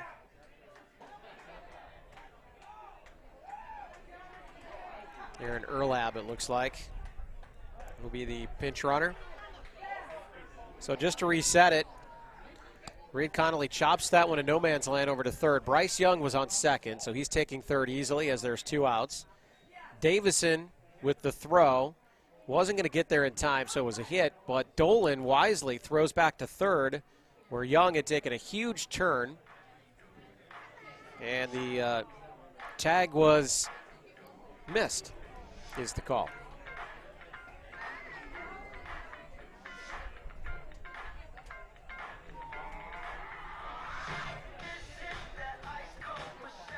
A ton going on in this game as Clark Poppets will come out with a conference on the mound. Again, the bullpen is up for Victoria. Or was. They've sat down now. So we assume there's an arm that is warm. They're going to let Sweeney try to battle his way through this one. And again, we have a pinch runner at first. Next up for Champlin Park, second baseman number 16, John Koenig. Aaron Erlab over there.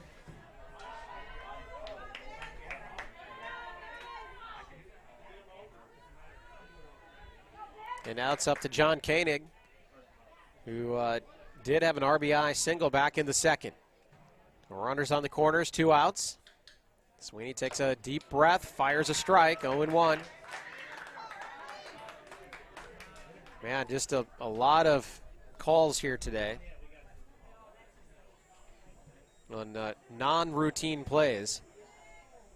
They seem to have potentially evened out a bit as Koenig fists that one into left field. Will it drop fair? No.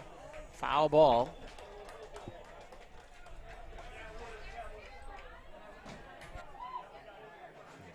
Who knows what that would have led to. Would have easily tied the game, but with a pinch runner at first. If that one gets down along that fence line, maybe another close play on display here. So it's an 0-2 count now. Sweeney trying to get out of the jam. Swung on and missed. A 3-pitch strikeout. Sweeney gives the shrug. And the Vicks get out of it, holding on to that 2-1 lead. No runs, 1 hit, no errors. 2 left on for the LoGators. Plenty of action here in this one in Hamburg. We're going to step away quick with a break. You don't want to miss as we go into the final innings here. This Class B matchup between Victoria and Champlin, live on PrepSpotlight.tv.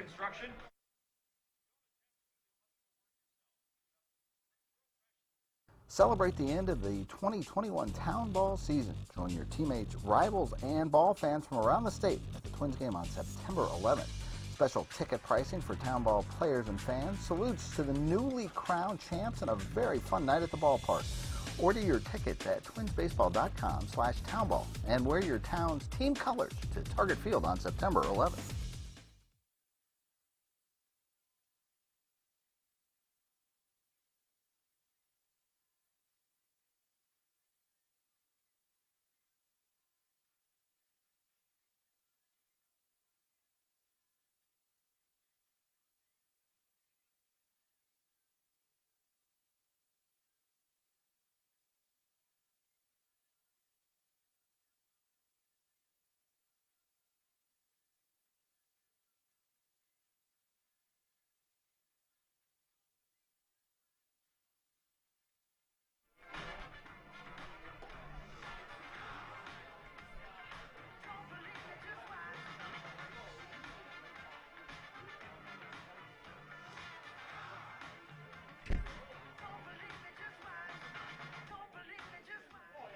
Number 16, Mitch Olson. Sabriol out for the 7th inning here. Surrender just 4 hits, but trailing on the scoreboard 2-1. And Mitch Olson, the number 9 hitter in the lineup, the designated hitter, will step in. He is 0 for 2. It looked like maybe Riley Sweeney, the starting pitcher for Victoria, potentially his day is done. Again, went 6 innings in the Game 1 victory and was greeted by the dugout after that big strikeout to end the 6th. Like perhaps that was the last we will see him in this game. We shall see.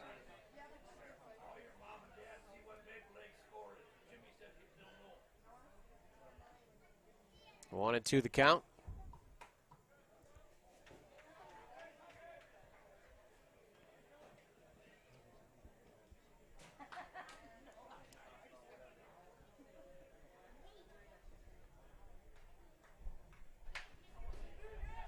One toward Young, who tracks it down easily at shortstop. 1 out, top of the order, Cole Sweeney. Next up for the Vicks, number 1, Cole is 0 for 2 with a walk.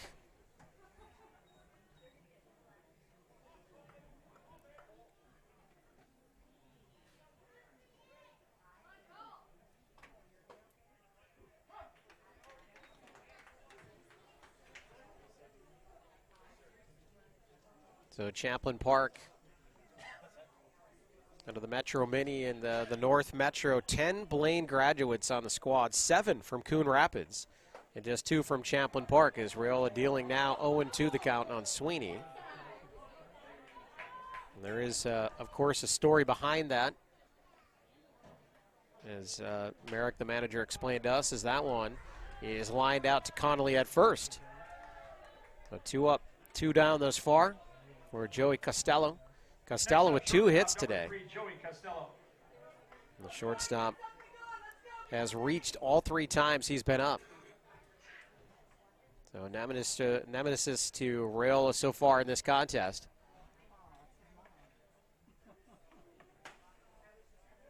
Rayola trying to work that inside corner to no avail.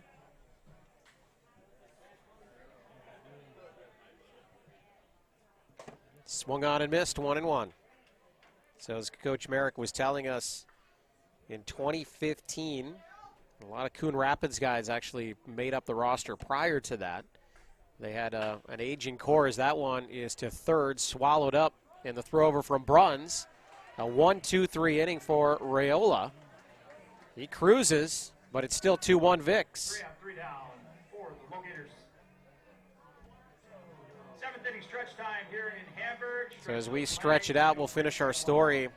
So the Coon Rapids grads made up the core of that team, again starting in 2006. But they were aging and ready to retire, so they, as Coach Merrick said, made a conscious decision to go get young players. During that offseason, another team in Brooklyn Park started, the Norsemen, if you remember them, and according to Merrick, took almost every single young Champlin Park player that wasn't already on a roster at that point. So they had no shot at getting the CP guys. So they ended up going out and grabbing a couple Blaine players as that core, and that led to more and more Blaine players. And that's why you have 10 Blaine graduates on this Champlin Park roster. And the Norsemen, by the way, ended up folding after a 2-18 season.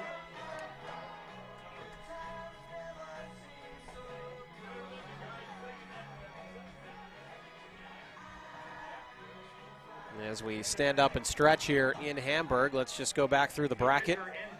So this is actually the 3rd game in the B bracket for the 2nd round. Last night, right here in Hamburg, New Market. Man, the Muskies look good. They have 21 total runs through 2 games so far in this tournament. They're going to push Miesville, no doubt about that, tomorrow. Those two will meet up tomorrow afternoon. Miesville, the Mud Hens, a 10-run, 7-inning victory earlier today over East Grand Forks. So the Mud Hens haven't really been challenged yet after their 9-0 win over Chaska in the first round. Then we have this game, and the winner will move on to play tomorrow against the winner of our nightcap, scheduled for Chanhassen and Rochester, which should be a really good one. We expected this to be a good game as well. Maybe not quite as eventful, I guess, is maybe the way to look at it. We've got a lot of interesting plays, non-conventional plays here. And we also do, in fact, have a pitching change. For Victoria, it is, in fact, Jack Garrison coming in. So following the script from last week, Sweeney goes 6. Closing the book on Sweeney. 6 innings, 3 strikeouts, surrenders 7 hits, walks 2 for Riley.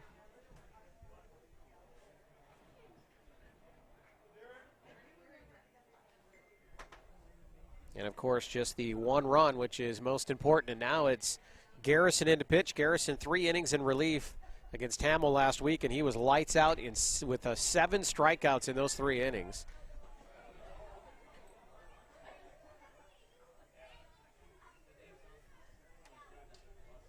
And Derek Heldman, the number 9 hitter, he has a single in this game, 1 for 2.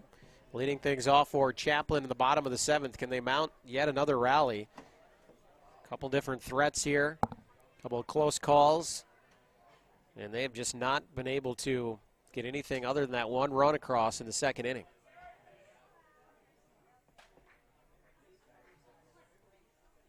Garrison bends that one in there, 0-2, nice pitch.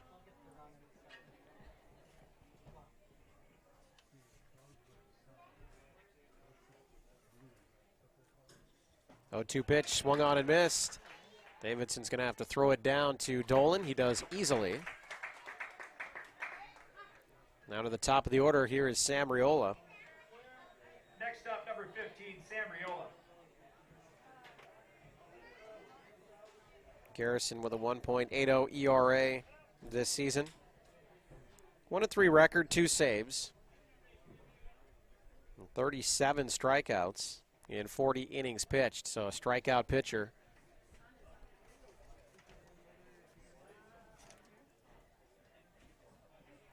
And Sam finally off the schneid. He was 0 for his first 6 in the tournament, raked a double his last time up, and comes up swinging, trying to time that curveball there from Garrison. 0-1 the count.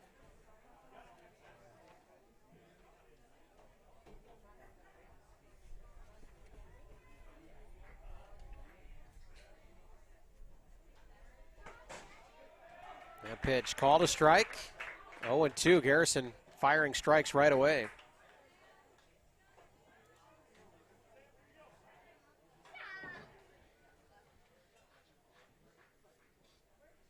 Oh, 2 pitch. Swung on and foul tipped.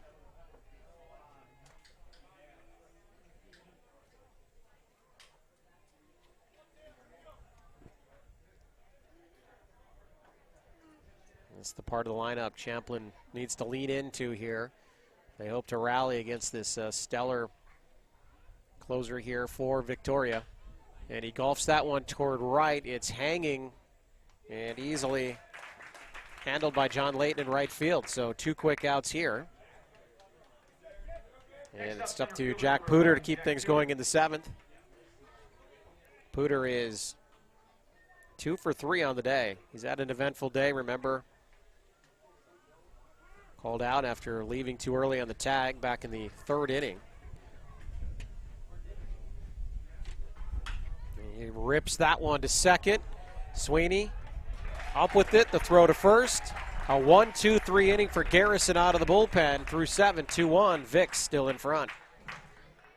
All summer long, you have gathered with friends, neighbors, and family at ball yards all across Minnesota. Still going, gone! A home run! Diamonds that decorate and help define hundreds of communities. Town Ball binds together our passion for baseball in our hometowns. And on September 11th, the cornerstone of Minnesota baseball, Target Field, will host a party for all those who play, watch, and support Town Ball. The Twins host the Royals at 6:10 p.m. Prior to the game, the newly crowned state amateur champs will be honored at the Town Ball Tavern and during a pregame ceremony. Wear your team colors and enjoy a special night at Target Field. The 0-2 pitch. Strike 3! Fairmont, state champions in 2020. Congratulations to the Fairmont Martins. They are your 2020. For tickets to the Twins' Tip of the Cap to Town Ball on September 11th, visit twinsbaseball.com/townball.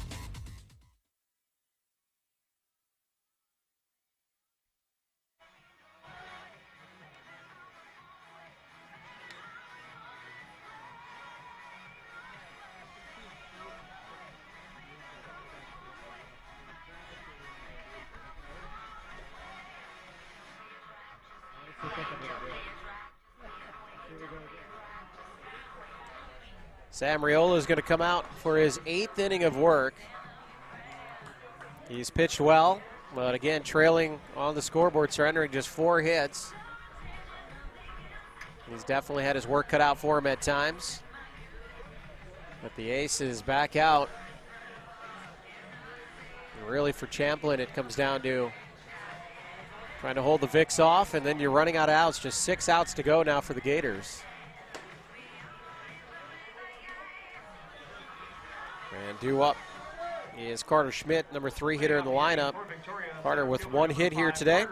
Matt Dolan will come up after that, and then John Layton due up in the hole. So Victoria again held down to just 4 hits, but aided by a couple walks there in the 1st inning to get a run. Just chipped away here, and they are holding on to that 2-1 lead. As Schmidt originally showing bunt, but pulls it back, 1-0 the count.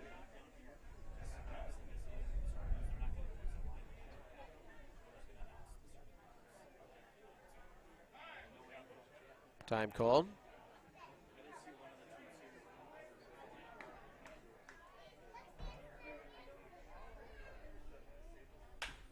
That one fisted toward right, and Koenig gives chase but can't get there.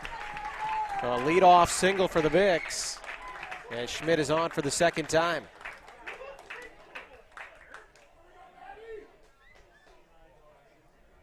Matt Dolan up next. Matt, the big first baseman here for the Vicks, singled back in the first inning. And now Merrick is going to come out. And it looks like he is indeed going to make a change, as he has somebody follow him out of the dugout, and that somebody Once again, the Daktronic scoreboard is, well, let's get the numbers here.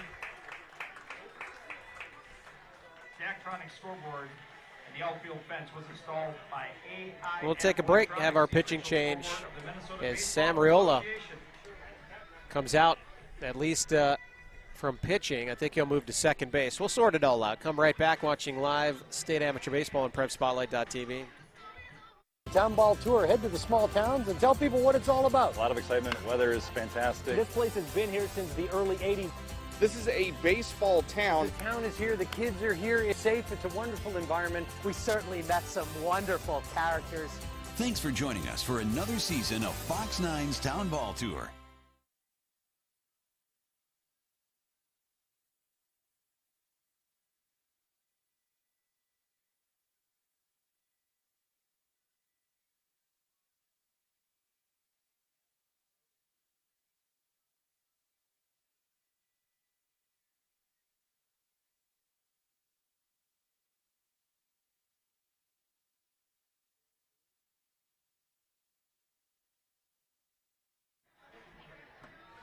Now pitching for Champlin Park, number 8, Jerry Gooley. Out of the bullpen, a lefty, Jerry Gooley, placing Sam Riola, who goes 7. And it looked like they pulled Koenig perhaps from second. That's what it looked like. We'll try to get the defensive changes as Sam Riola moves to shortstop.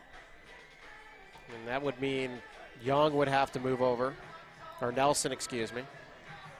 Bryce Nelson would potentially move over to second.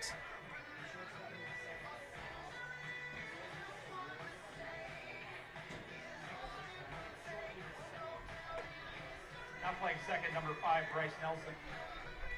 So it's Koenig coming out and Riola moving to shortstop. We mentioned he's also a Division I shortstop, so makes sense to keep him in the lineup. And Gooley coming in out of the bullpen, the lefty, as Riola surrenders that opening single here in the inning to Carter Schmidt. So, set the scene here, 2-1 Victoria. Nobody out. Carter Schmidt on first, and the number 4 hitter in the lineup, Matt Dolan, stepping to the dish against the lefty Gooley. First time in the tournament we've seen somebody other than Riola on the mound for Champlin. 23, Matt Dolan. As Champlin's trying to hold on here, keep this thing close in the later innings.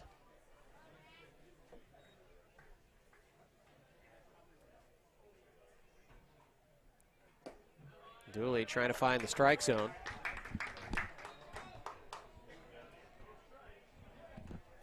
A 3-0 count on Dolan.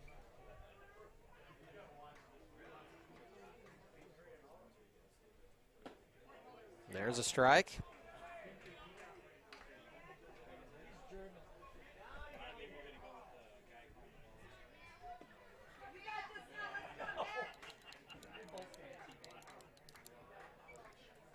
Gooley on the 3-1 pitch, now 3-2.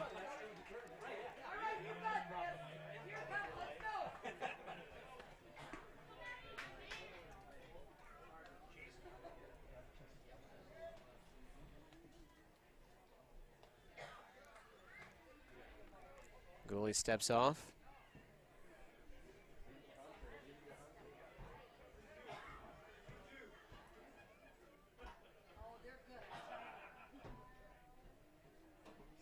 They're going to change the count here and tell us it's actually a 2-2 count.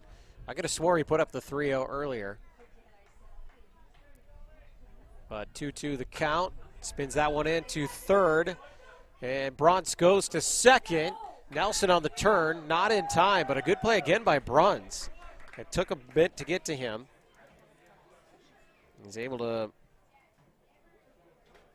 cut down the lead runner Schmidt for the first out. So Dolan takes over at first, and John Layton will come up. For the Vicks, number 77, John Layton. The right fielder 0 for 2 with a walk in the first inning. Again, the book on Riola, 7 innings, 5 hits, 2 runs. Pitches well again. But the Vicks made him earn it, every inch of it out there, and he leaves trailing 2-1. Now it's up to Gooley, who pumps a strike in there. 1-1 the count on Layton.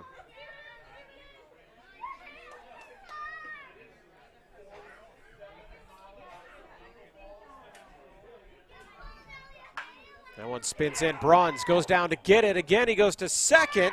Nelson had to come off the bag, so Dolan is safe. And it's first and second now with 1 out. Oh, Bruns playing well over there. Makes a nice play, but obviously a tough throw. And Nelson having to come off the bag allows Dolan to reach safely. First and second, 1 out. Jared Davison now. Catcher has been involved in a couple plays here today. Reached on a fielder's choice in the first, walked and later scored in the fourth. Allowed his last time up. It's part of that play at the plate with Riola, where Sam was called out at home trying to tag and score. Champlin with 2 would-be tying runs. Called out both times. 0-1 the count after the strike 1 pitch from Gooley. Unsure of himself on that swing as Davison 0-2.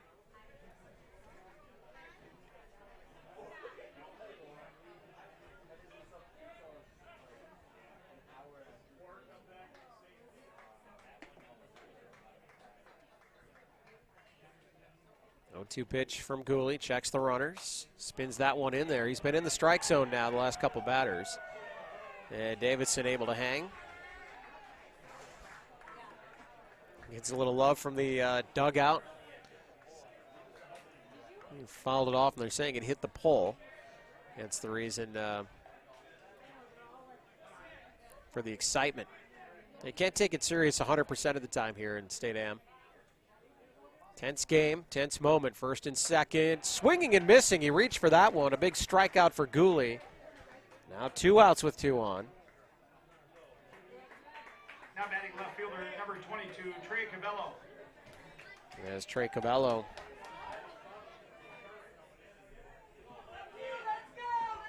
Now comes up.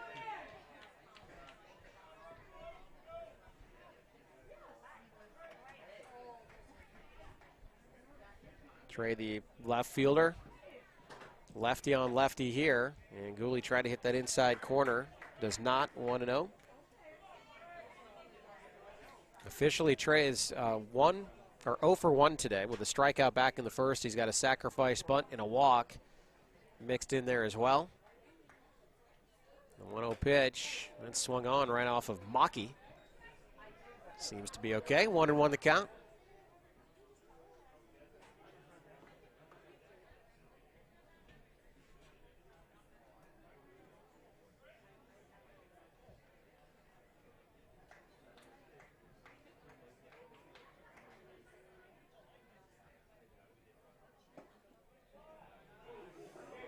Gooley trying to spot it here. And it's now 2-1. Riola with more velocity than Gooley. Gooley with a lot of movement. Again, just trying to hit his spots. Spins another one in there. Comes over high, though, so it's 3-1 now. Gooley slaps the glove, so let's get going here.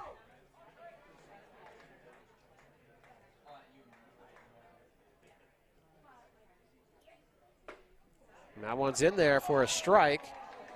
It does not look like Cavello thought so. He throws the bat, ready to make his trot down to first. And Trey looks at the umpire, says, "My bad."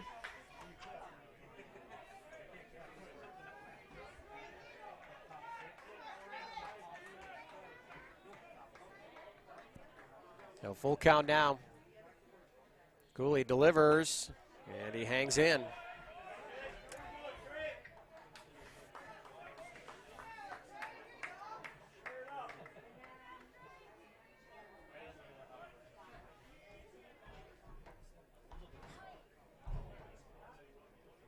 So we'll do it again here, full count. Pitch coming up to Cavallo.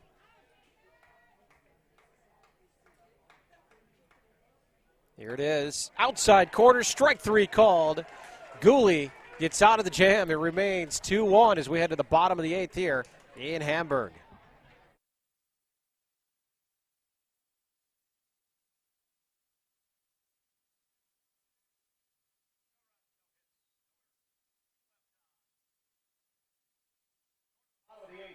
Hey folks, time is winding down to be part of the 2021 State Amateur Baseball Tournament in Waconia, Chaska, and Hamburg. Get out and support your community, or if you just love the game of baseball and want to watch win or go home games at fantastic venues, there's nothing like tournament time. If you can't make it to the games, prepspotlight.tv/townball has all the games at affordable prices. Enjoy the tournament at the park or with us on prepspotlight.tv.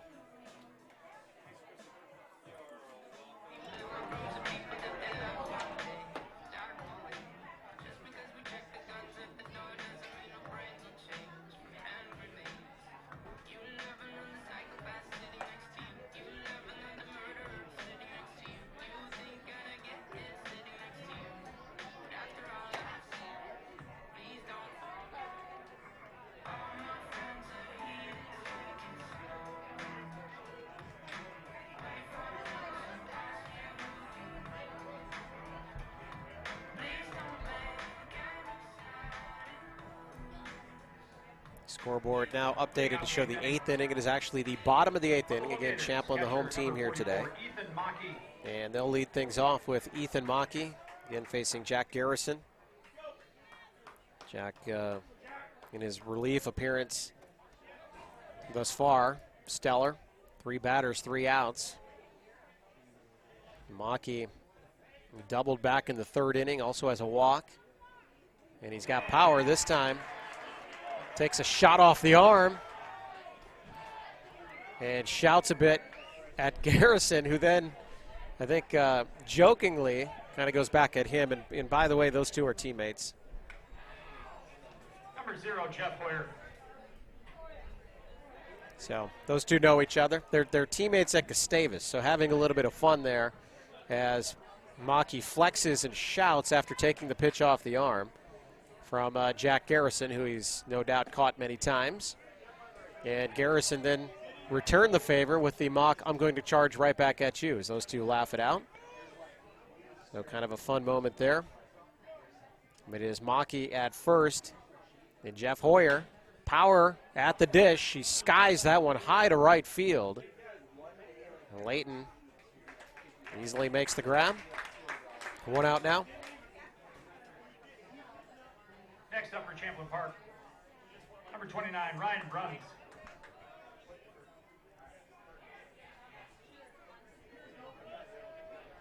Now Ryan Bruns will step to the dish. Veteran 3rd baseman. He was hit by a pitch back in the 2nd inning. He's flown out and grounded out since. Champlin needing a big hit here. Their season down to 5 outs at this point. Garrison out of the stretch. Hides that ball well, then comes right at you. 1-0 pitch, or 1-0 the count after the first pitch.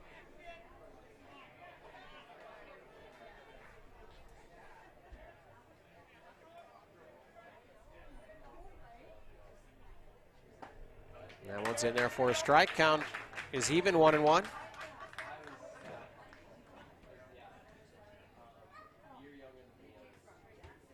So again, winner of this game gets the winner of our nightcap between Chan and Rochester.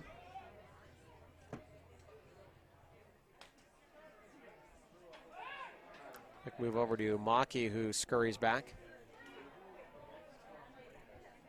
And those two still having fun with each other out there. As Garrison looks over, gives another laugh.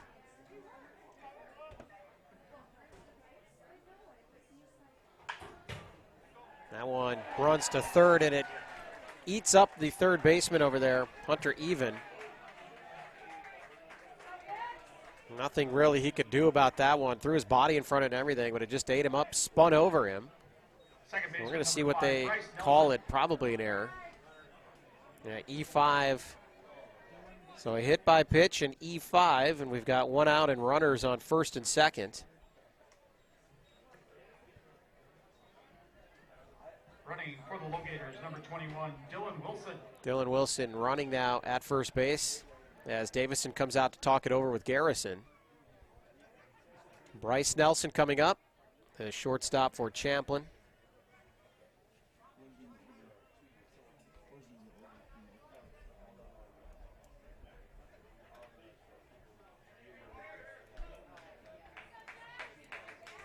Bryce has 2 stolen bases in this game. Does not have a hit, however. Reached out a fielder's choice and a walk. And a big spot here with just 1 out. Bryce now actually playing second base after Raiola was removed and took over at short. We'll see if they're going to have a re-entry later in the lineup for Koenig. That one's fisted to right. Layton has a read on it, has to come in and make the play. So Layton has been busy out there. And that is a huge out. 2 outs now. Reed Connolly steps in. Reed, the first baseman, singled his last time up. First baseman number 20, Reed Conley.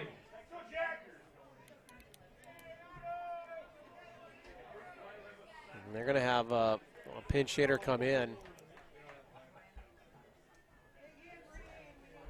Big lefty on deck right now. It's Nick Larson, it looks like.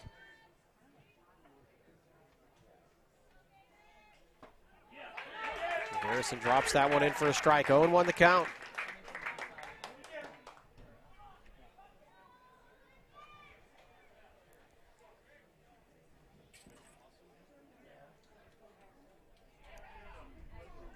No 1 pitch. Ripped towards short. Play there by Costello.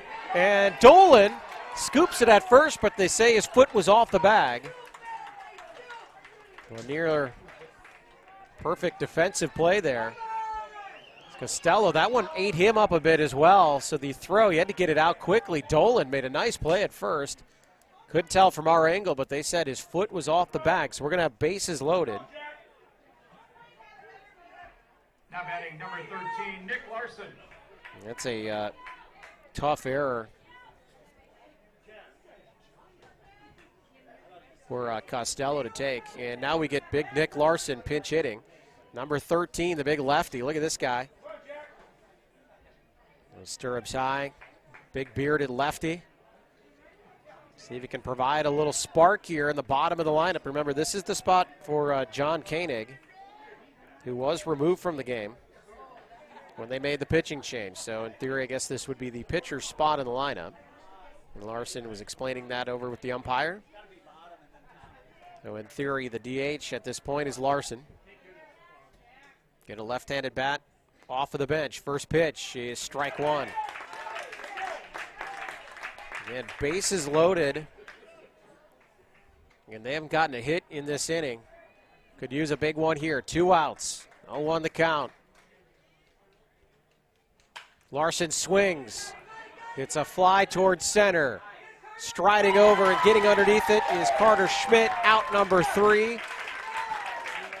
The Vicks out of the bases loaded jam, clinging to this 2-1 lead as we head to the 9th in Hamburg. Class B action live on PrepSpotlight.tv.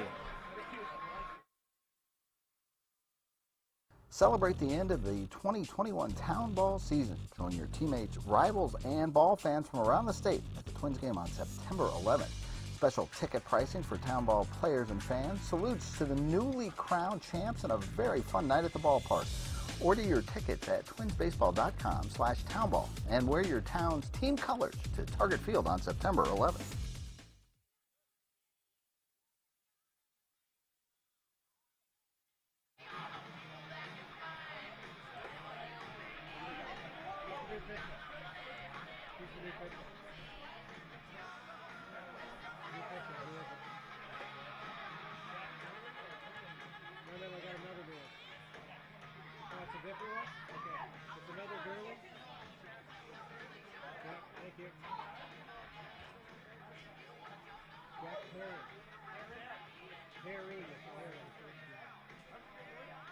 Now pitching number 23, Jack Herring.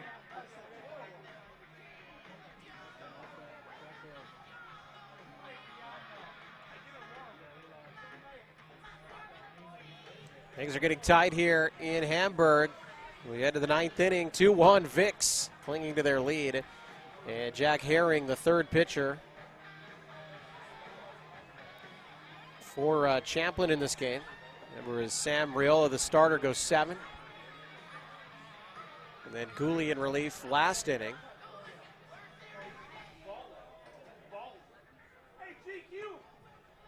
And now it's the righty Jack Herring coming in. And due up in the 9th inning is Hunter Even, Mitch Olson, and Cole Sweeney. Number 2, Hunter Even. You can feel the air cooling down a bit. Again, there is rain in the forecast. Not any time in the near future. We had a brief delay earlier. And even brief moments of sunlight. One more game to go here after this one. As we head to the 9th inning, this has been a good ball game as expected. Maybe a little unconventional at times on how we've gotten here, but it is the Vicks holding down the 2-1 lead. And Herring is quickly up 0-2 on Even.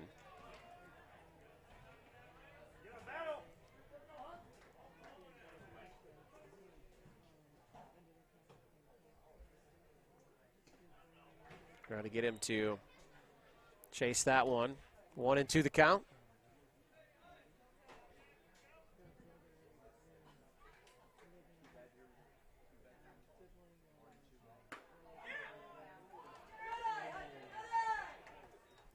Two and two, that one. Close miss.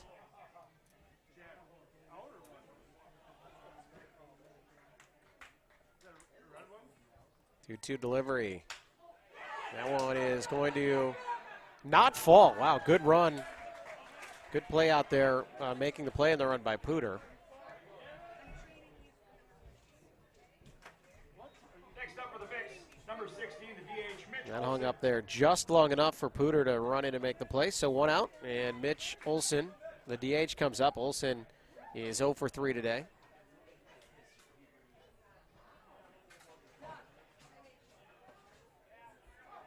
Herring coming in, throwing strikes.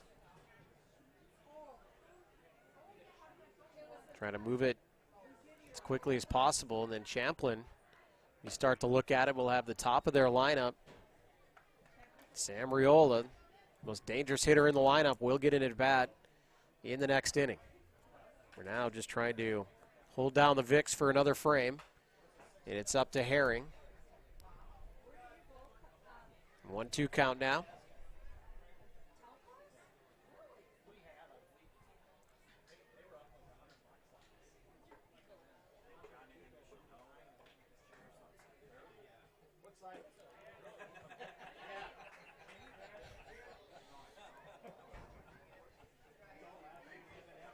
Two the count now.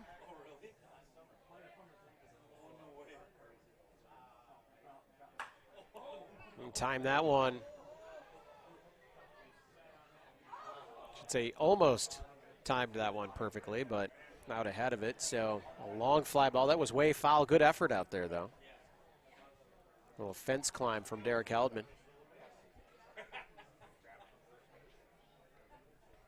Saw some great defense here last weekend. Fights that one off towards second. Nelson's over there now, makes the play. So 2 outs, and we turn over the top of the lineup to Cole Sweeney. Second baseman, number 1, Cole Sweeney. And Cole 0 for 3 on the day, walked back in the first inning.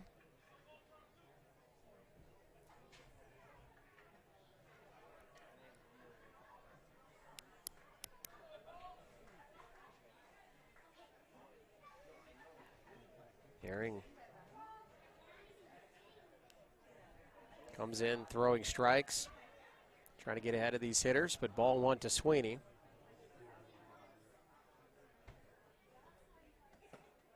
Inside, ball 2.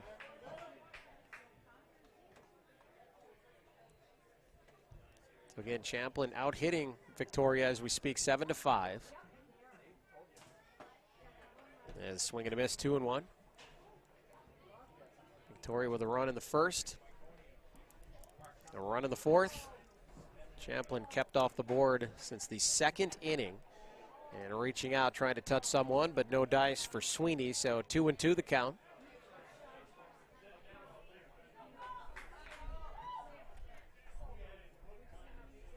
Two count, 2 out.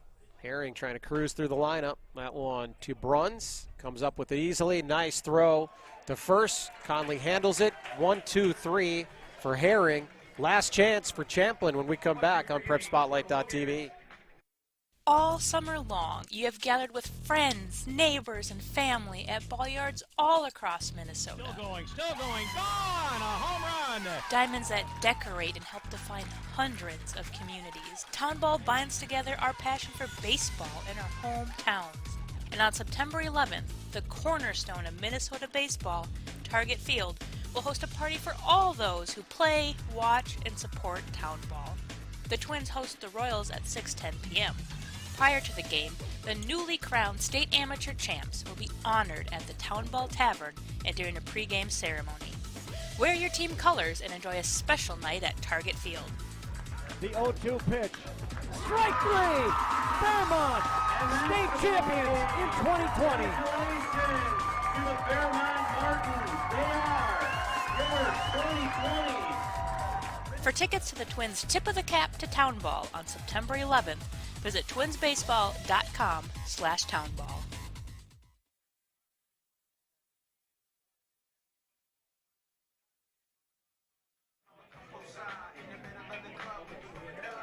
Last chance for Champlin. And we're going to have a pinch hitter to lead things off in Derek Heldman's spot. And it's going to be Matt Merrick, the manager, coming in here to pinch hit for Derek Heldman. So Heldman with the number 9 spot in the lineup. Then we turn things over. And Jack Garrison is going to go out and try once again for a 3-inning save. Vic's trying to follow that script to victory again.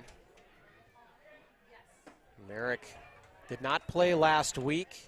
So some communication that there was a hospital visit. Did not follow up with Matt to see why, but he didn't play last week. And 1-0 victory over Hampton. Comes in here, takes a ball, and then takes it off the backside and shrugs over to his bench and says, hey, look at that. So Merrick takes one for the team, the manager. And they're gonna have a pinch hitter. So everybody settle down. Let's get a pinch runner, excuse me, not a pinch hitter. Running number 3, Derek Heldman. And Heldman now comes back in. Re-entry as a runner. Number 15, Sam Riola. And now we get Sam Riola up with nobody out and a runner on.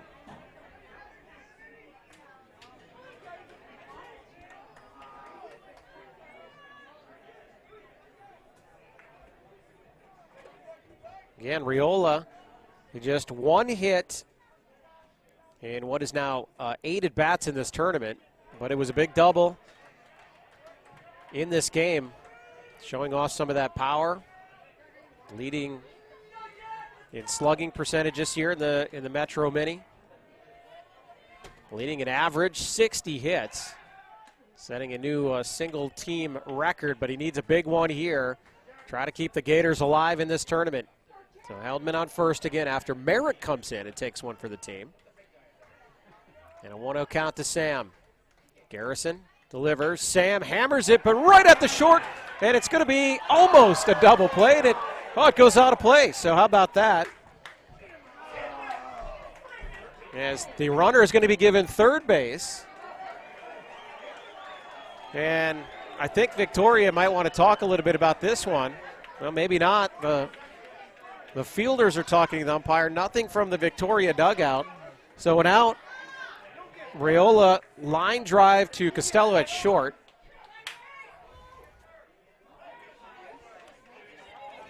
He tried to double off Heldman at first, and it looked to be perhaps an easy double play. Now we're going to get some action from Victoria. Out of the dugout, that is, as Clark Poppett's going to come out and talk things over. So what they're discussing here is the fact that Heldman was on his way back to first.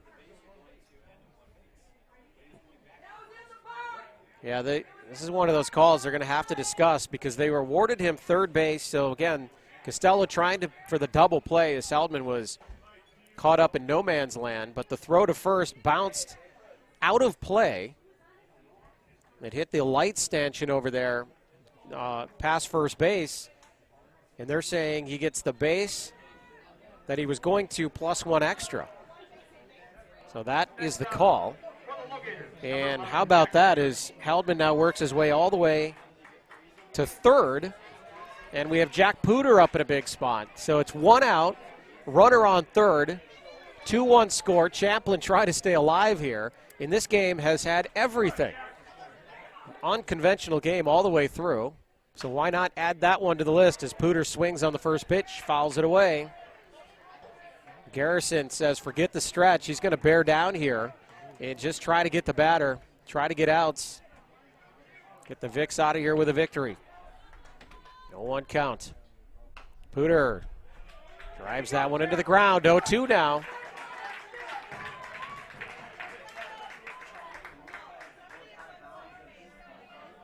I don't know how you chalk this one up. Strange tournament game and a win-or-go-home situation. 0-2 count now on Pooter. Pooter stays alive. Garrison's coming right after him here. There is no trying to get him to fish or anything. He's just coming right after him. And Pooter able to hang there. So it's still 0-2. And Heldman at third, one out.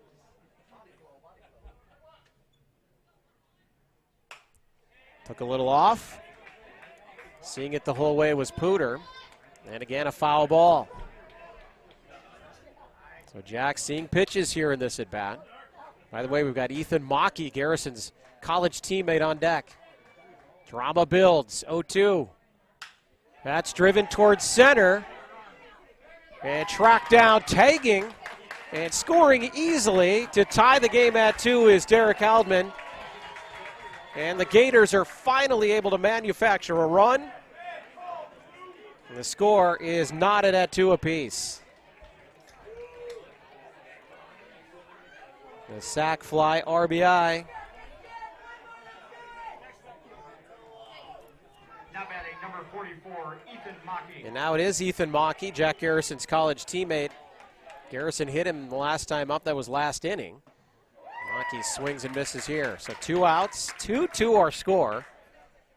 The LoGators, for all that, finally able to manufacture a run. What a strange game. A lot of interesting calls as Mockey hacks at that one, and it's 0-2.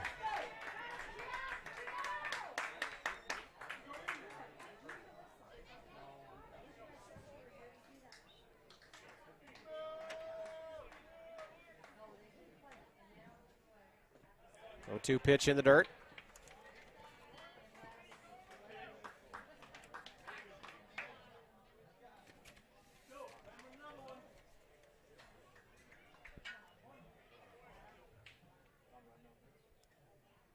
Garrison 1-2 to delivery, swung on and missed by Mockey.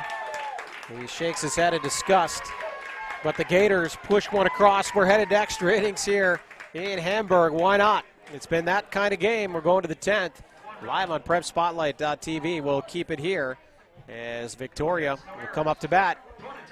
New game, tied at 2. Here in Hamburg. Still plenty of beer and plenty of hot food right behind the grandstand here. Great walking tacos, cheeseburgers, brats, hot dogs, French fries. Pick it all up in the concession stand here at Hamburg Hawks Field.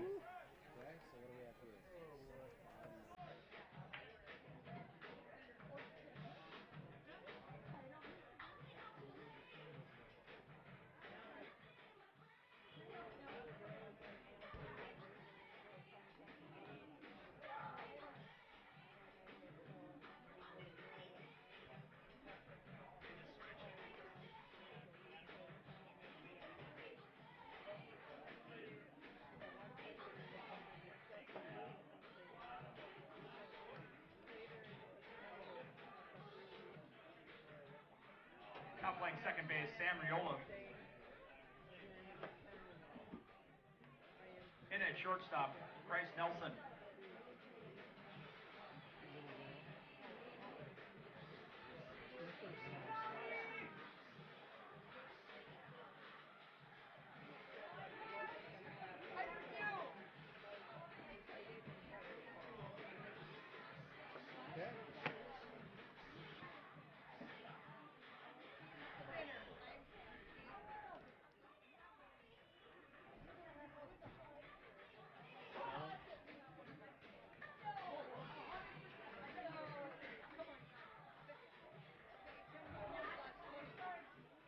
the inning, number 3, Joey Castillo.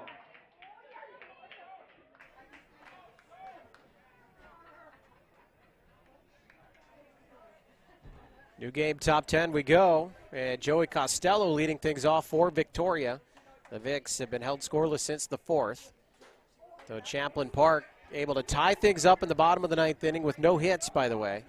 And that is par for the course in this contest. Matt Merrick hit by pitch. Derek Heldman, who he pinch hit for, re-enters as a pinch runner. Hard hit ball by Sam Riola. And Joey Costello, who's at the dish, tried to double off Heldman at first, but his throw got away and bounced out of play off the light stanchion. Heldman was awarded third and scored on the Jack Pooter sacrifice fly. And that not even close to the strangest thing we've seen here today. So 2-2 is our score as we are in extra innings. Costello golfs that one toward his own dugout and into the dugout. Count is 1-2. Herring on for his second inning in relief. Defensive shift as Riola goes over to second, and Nelson goes back to shortstop where he started the game.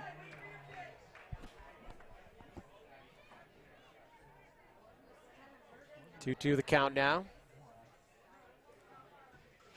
Swung on and missed. Strike 3. A good start for Herring.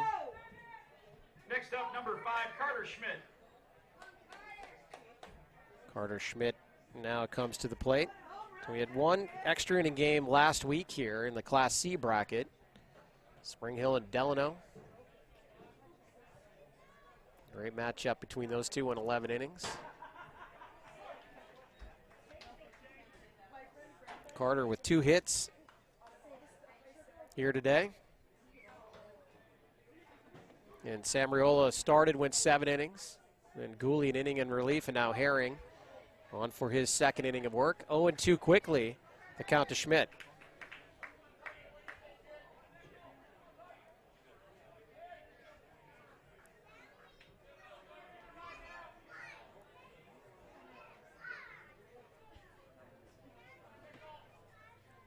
Oh-2 pitch. Wrap toward Riola at second, smothers it, gathers and throws. So 2 quick outs. That'll be Matt Dolan's turn. Next up for the Vicks, first baseman number 23, Matt Dolan. And Matt singled it in his first at bat. He's been on base twice. Also reaching on a fielder's choice. Victoria with the 2 runs on 5 hits. Champlin, 2 runs on 7 hits. And many, many close calls here today. 1-0 pitch. Outside, 2-0.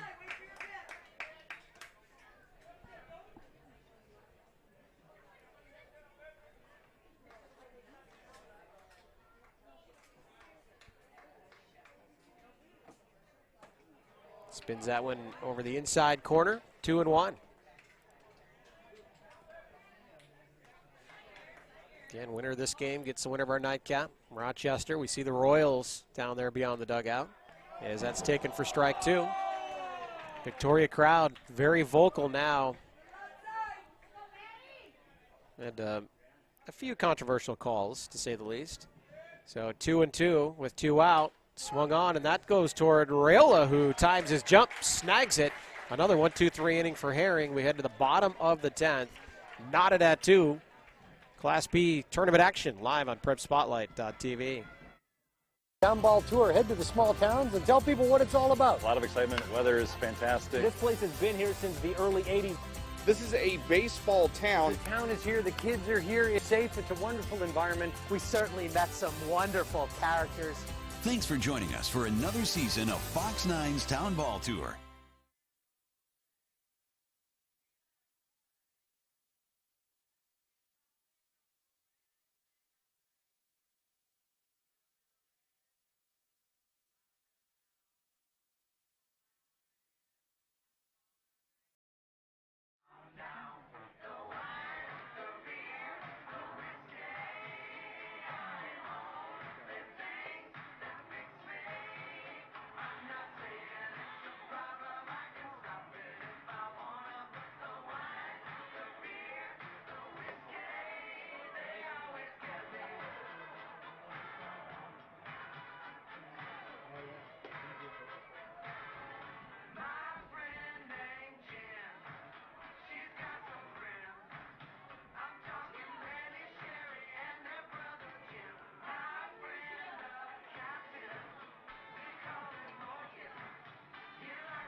out the 10th inning, number 0, Jeff Hoyer.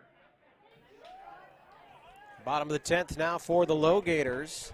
New life breathed into Champlin as they survive to this point now, scoring a run in the 9th inning without getting a hit. And now it's Jeff Hoyer.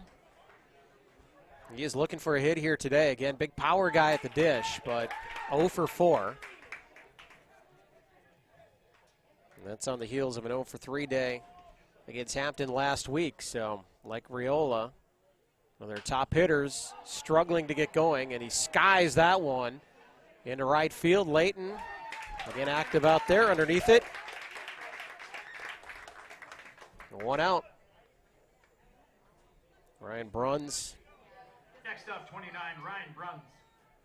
Played well at third base today, Ryan has. He's been on twice, hit by a pitch, and reached on an error. Jack Garrison now in his 4th inning in relief. And I don't see any action in the Vicks bullpen right now. Strike 1.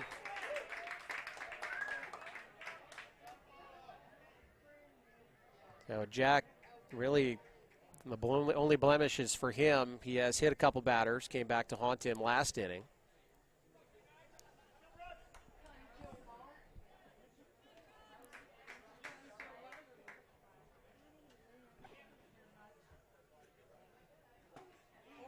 Inside pitch called a strike. I think Bruns doing a little talking here. So 0-2.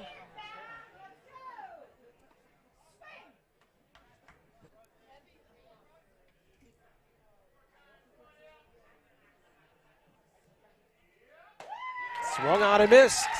3 pitches and Bruns is taken out.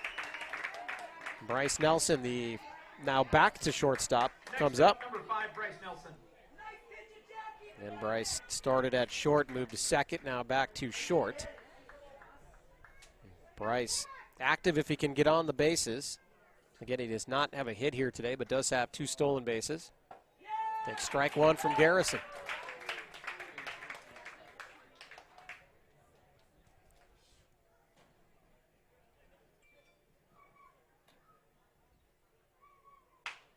Slap back toward Jack, dives off the mound, calmly makes the throw to first. A 1-2-3 inning for the Vicks. We head to the 11th, still tied at 2.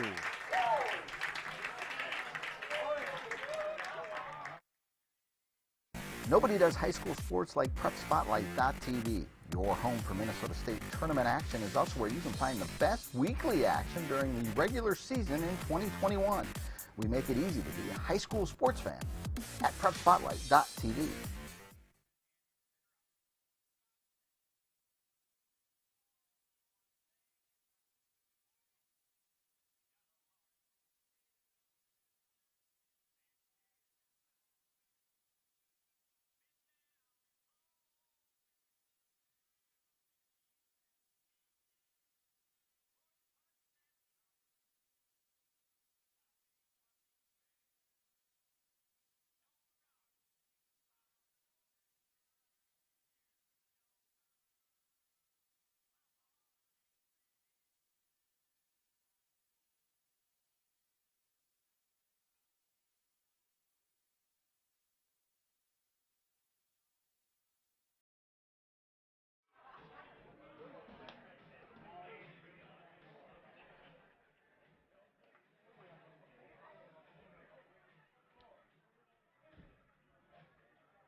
Leading out the inning, number 77, John Layton.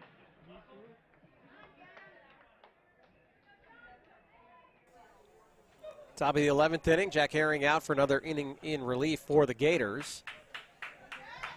John Layton leading off for Victoria. Victoria bats have been quiet in the last couple innings.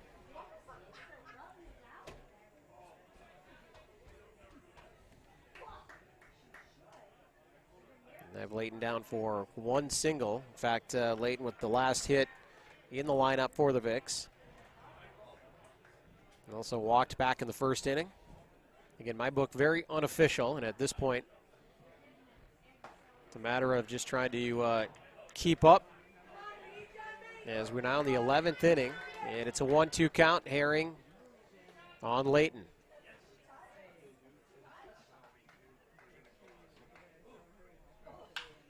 That one shot toward Nelson, bobbles it, comes up, has to make a quick throw, and it's there just in time.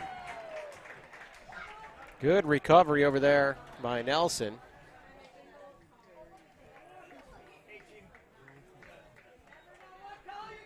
18, the catcher, Jared Davidson. Bring up Jared Davidson.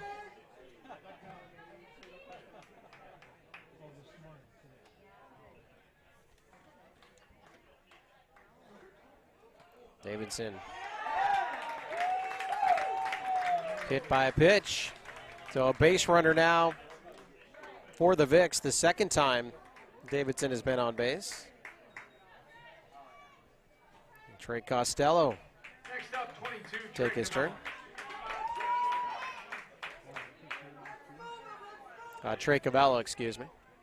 Costello Cavella, I knew I was going to mix it up at some point. So Trey is up and swinging on the first pitch, out of play, 0-1.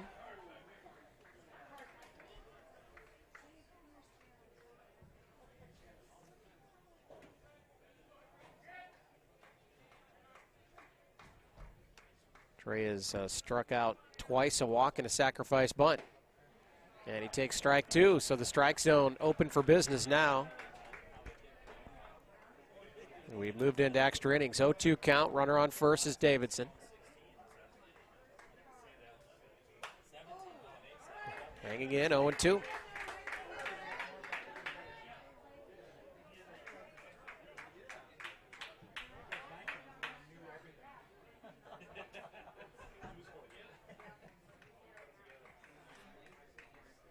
Oh-2 pitch. Driven toward the left side, and it makes its way through. So a one-out hit and rally time for the Vicks.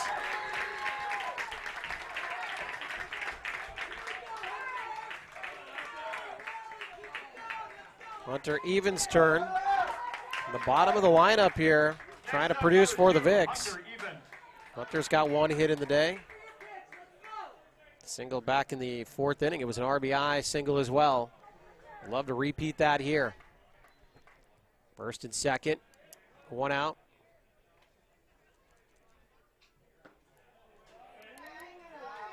First pitch low. So Chan Hassan has also arrived. They're hanging out the dugout on the right side, trying to watch who they will be, the winner of the next game will be playing between Chan and Rochester. Playing the winner here, in the bottom half of that Class B bracket. Again, this is the single elimination portion of the bracket. You win, you make it to the double elimination portion.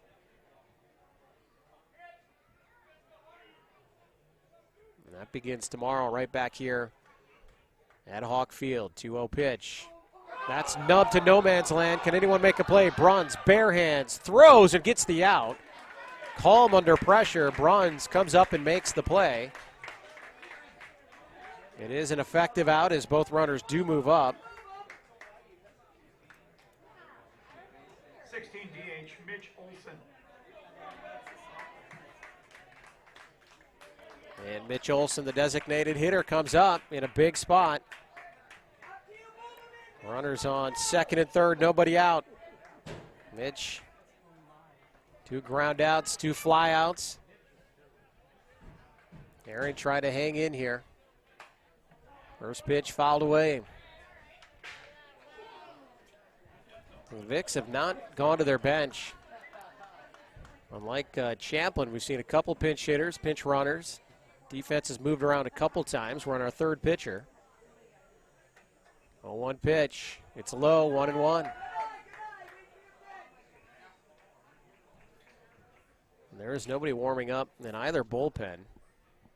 Makes you think they're just going to ride Garrison here, the Vicks are. 1-1 pitch. Outside, 2-1.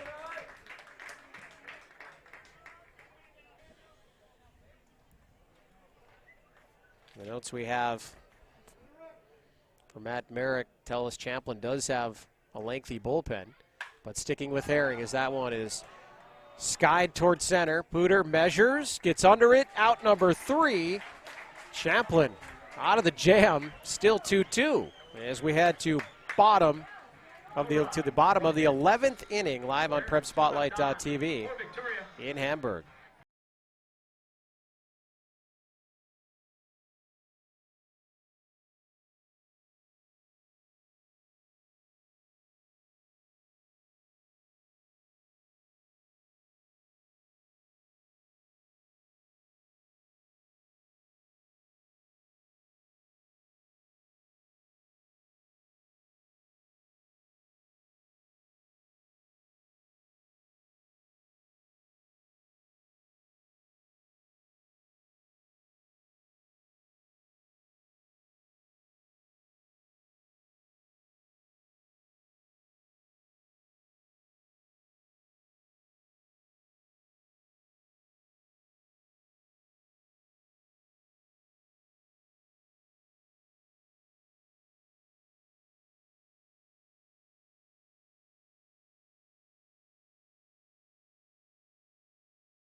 The 11th, Champlin LoGators coming to the plate.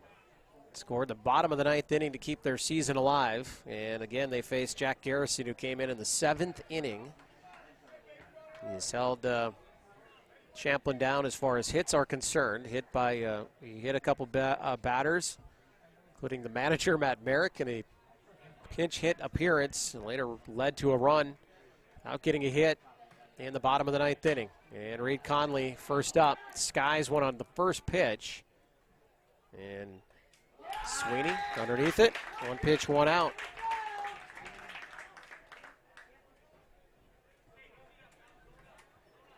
We've had a couple changes here. So it is now the pitcher, Herring, who will come in and bat. And this was originally, if you remember way back when, John Koenig's spot in the lineup.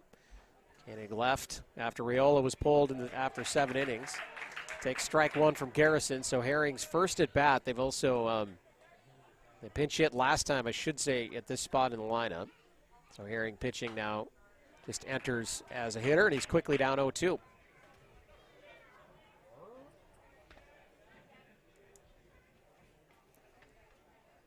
Derek Heldman is on deck in the circle right now. He was pinch hit for last time as well, re-entered. Good spot there by Garrison, but just outside, 1-2.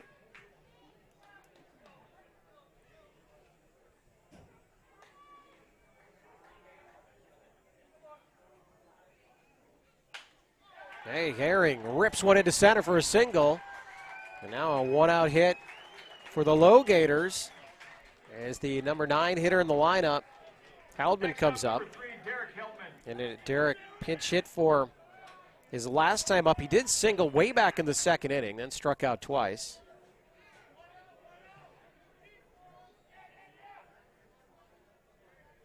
And back into the game for the re-entry rule. The left fielder here for Champlin. Faces Garrison out of the stretch, swung on and missed.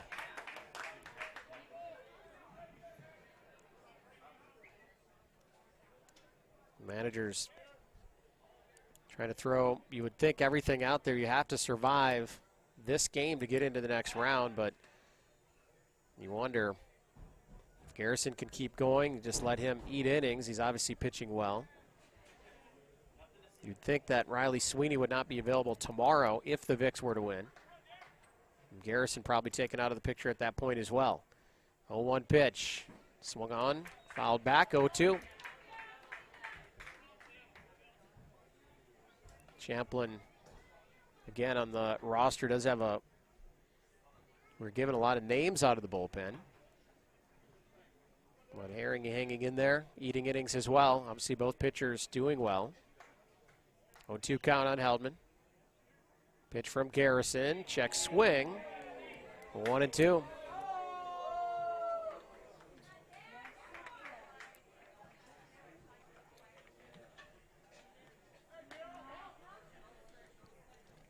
Heldman can avoid at least a double play here. That would bring up Sam Riola to the dish. Number one hitter in the lineup for Champlin. 1-2 pitch. That one fisted back, and just like that, it is going to be a double play, as Garrison is not going to risk anything. He just runs it over himself.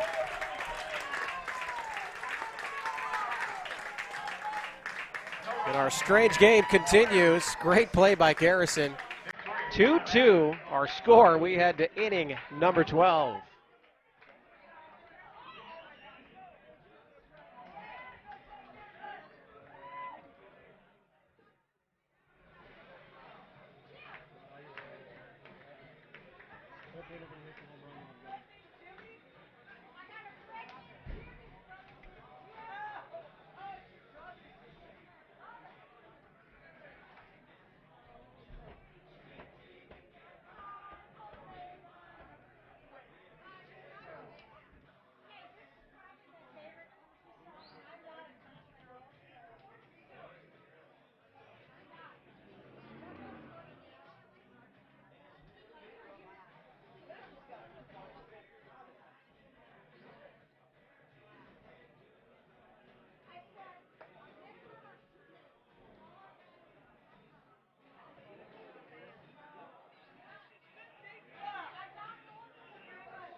Leading off the inning for Victoria, second baseman number 1, Cole Sweeney.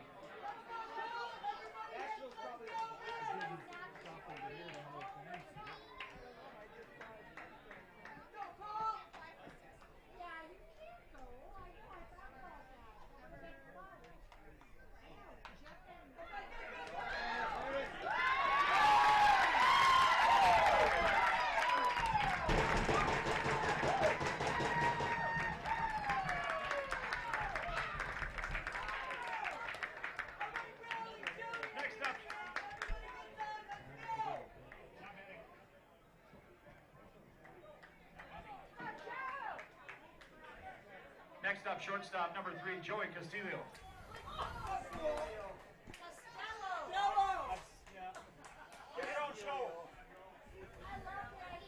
Cole Sweeney reaching on an infield hit to start things off here in the top of the 12th.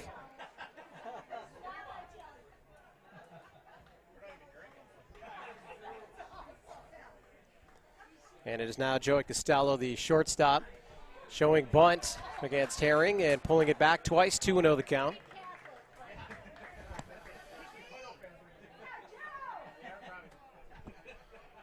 Costello struck out his last time up in the 10th inning. Lays a perfect bunt here. Herring fielding his position, pushes it over. Conley handles at first, one down, but Sweeney moved to second. Next up, center fielder number 5, Carter Schmidt.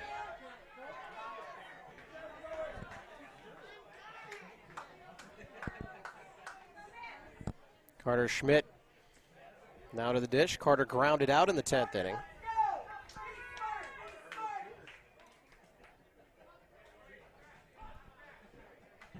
Carter singled back in the 8th inning and also in the 1st. Swung on and missed. Herring took a little off of that one.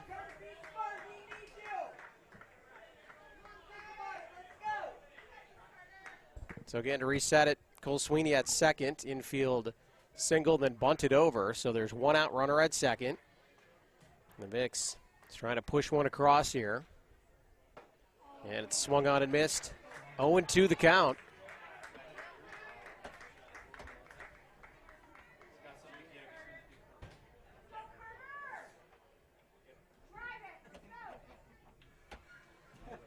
Runs in the first and fourth inning for the Vicks. It's been a long drought here for the offense. 0-2 pitch. Golfed into left field. Heldman coming in, snags it, and they're going to double Sweeney off at second. Add this to the list. What a strange, long, strange game here in Class B action. And Sweeney clearly thinking there were two outs. Runs off the contact. Heads up by Heldman in left. The double play erases the threat. We go to the bottom of the 12th, still tied at 2. Nobody left on. On to the bottom.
The LoGators to the heart of their order. And it's actually top of the order, but again, Sam Riola, the top hitter in this lineup. He does have one hit so far in this tournament. He's hitting the ball hard. Much better contact for him than we saw last week. And does have a double, leading off against Garrison, who is out again. What would be his fifth inning of work in relief. Or sixth inning, rather, as we're in the 12th inning. Garrison replacing Riley Sweeney in the 7th inning.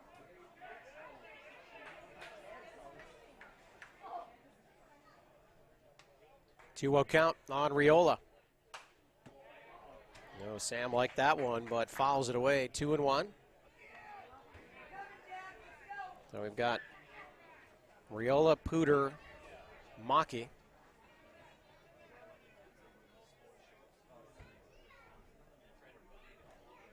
Two-one pitch to Riola. He does not bite, and it's 3-1.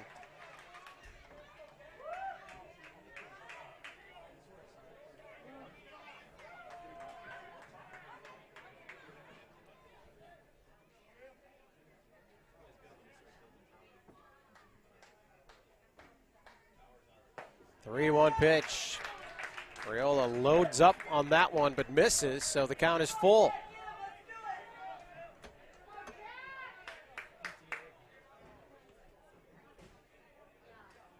So a full count pitch coming from Garrison. Riola digs in. Drives it to third. Play made over there, and it's off the glove of Dolan. I think that's probably going to go on Dolan on the error. But even with that throw over there, a little bit high. Next up, 11, Jack Pewter. They threw a hit on the scoreboard. I'm not so sure about that, if that'll hold. The E5 it is. So Riola first, they're going to try to bunt him over. Pooter lays down a nice one. Garrison gets to it quickly. Garrison, a very good fielding pitcher, obviously, as well. We were praising Riola for that earlier, who is just a tremendous fielder, but Garrison has done well out there as well. Catcher 44, Ethan Mackey. And now it's Ethan Mackey. Again, Garrison's college teammate at the dish. These two obviously know each other well. They were having a lot of fun earlier.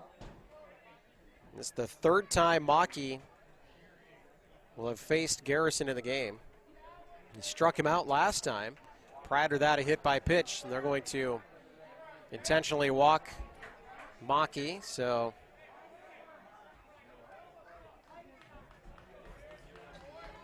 first and second for Jeff Hoyer. And it doesn't get much easier. Again, Hoyer tied for the team lead in home runs this year, so he's capable, but struggling a bit here. Hoyer flew out his last time up. Again, yet to get a hit here in the tournament. First pitch from Garrison's in the dirt, it gets away. Riola moves up. He's going to look, and with Garrison quickly covering, decides to stay put. Man, Davidson could not find it right away. And Merrick was giving the heads up to Riola to keep his eyes on it. And you never know with Sam out there what he might try. And now they're going to walk Hoyer to walk them loaded. So sticky situation here. So the wild pitch. Put runners at second and third. They intentionally walk Hoyer. Bases loaded, one out. Force at any base, and it's the veteran Ryan Bruntz coming up at a big spot. Again, Ryan, since 2007, has been a part of this team. Champlin established in 2006. Longest tenured player in the lineup for Champlin. In a huge spot to try to push the LoGators into the third round of the tournament. First pitch, it's high towards second. The infield was drawn in. Will it drop? It does. The throw home, it'll be a force if they can get it. They can't. Riola scores, and Champlin moves on to round three.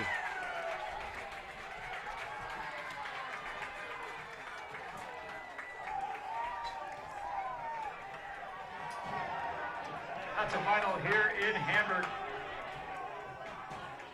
Champlin Park LoGators. In many ways, the perfect ending to this contest. We saw it all here.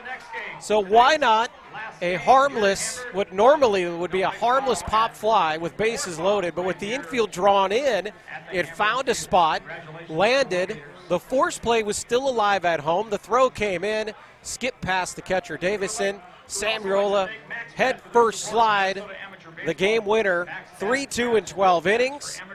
You can't write a script like that, and with baseball, you never know what you're going to see. Safe to say many of us have not seen a game quite like that. Wow. So the final run comes across. Again, Riola scoring from third. Let's try to recap as much of this game as we can. So much has happened. We're going to be here for another 3 hours if I try to recap everything. So we'll just give you the highlights here. Top one, 2 walks, including a bases loaded pass to John Layton. That puts the Vicks up 1-0. Remember, way back then, after a half an inning in the bottom of the second, RBI single by John Koenig for Champlin ties things up 1-1. And in the bottom of the third, a huge play. Trey Cavello makes a great catch in left. Now remember, Jack Pooter was at third. It looked to be an easy score, but the appeal to third, the umps say that he left early, and it was out number 3. And then you go to the bottom of the 5th inning, second and third, 1 out. Ethan Mackey with a fly out to right. John Layton's strong throw. And it was Riola again on third, tagging this time, and trying to score. Jared Davidson, the catcher, bobbled it a bit. The home plate umpire said he recovered in time to make the tag, and that kept the Vicks with that 2-1 advantage at that point. In the bottom of the 9th, it was 2-1. Champlin down to its final 3 outs. Matt Merrick, the manager, pinch hit, gets hit by the pitch. Derek Helbin re-enters as a pinch runner. And it was a line drive off the bat of Riola to short. the attempt to double Heldman off at first. He was way off base. Would have been out easily, but it bounces out of play. Then Heldman awarded third. He later scores on a Pooter sac fly, and that sent us to extra innings, where we go all the way to the bottom of the 12th, bases loaded with just one out. And again, it would have been a harmless pop fly from the veteran Bruns, but the infield drawn in, finds a spot, force play at home, not handled. Riola dives in with the winning run, 3-2, unbelievable. And we will just put it final here on our scoreboard for us. So that recaps a wild game here in the Class B tournament. Champlin, for the first time in club history, moves on to the double elimination portion of the bracket. And guess what? They get the winner of our next game, which is expected to be another barn burner between the Rochester Royals and the three-time defending champion Chanhassen Redbirds. That's coming up next. So we're going to step away right now. If you're staying with us, we thank you so much. If this is it for you, you've seen enough, your heart can't take anymore, we completely understand, and we thank you for joining us. For Brian Carlson on camera, I'm Eric Murphy. We'll see you in about 20 to 25 minutes for our final game here tonight from Hamburg. Established in 1908, Will Miller and Sons. Amateur baseball is one of Minnesota's great sporting traditions. The state tournament brings together hundreds of communities in late summer at great ballparks all around the state. Coverage of every game can be found on PrepSpotlight.tv. PrepSpotlight.tv's coverage of today's state tournament game is made possible by the Minnesota Baseball Association, and also with help from the Minnesota Twins. Celebrate Townball with the Twins on September 11th. Visit twinsbaseball.com/townball for details. Now let's get to the ballpark.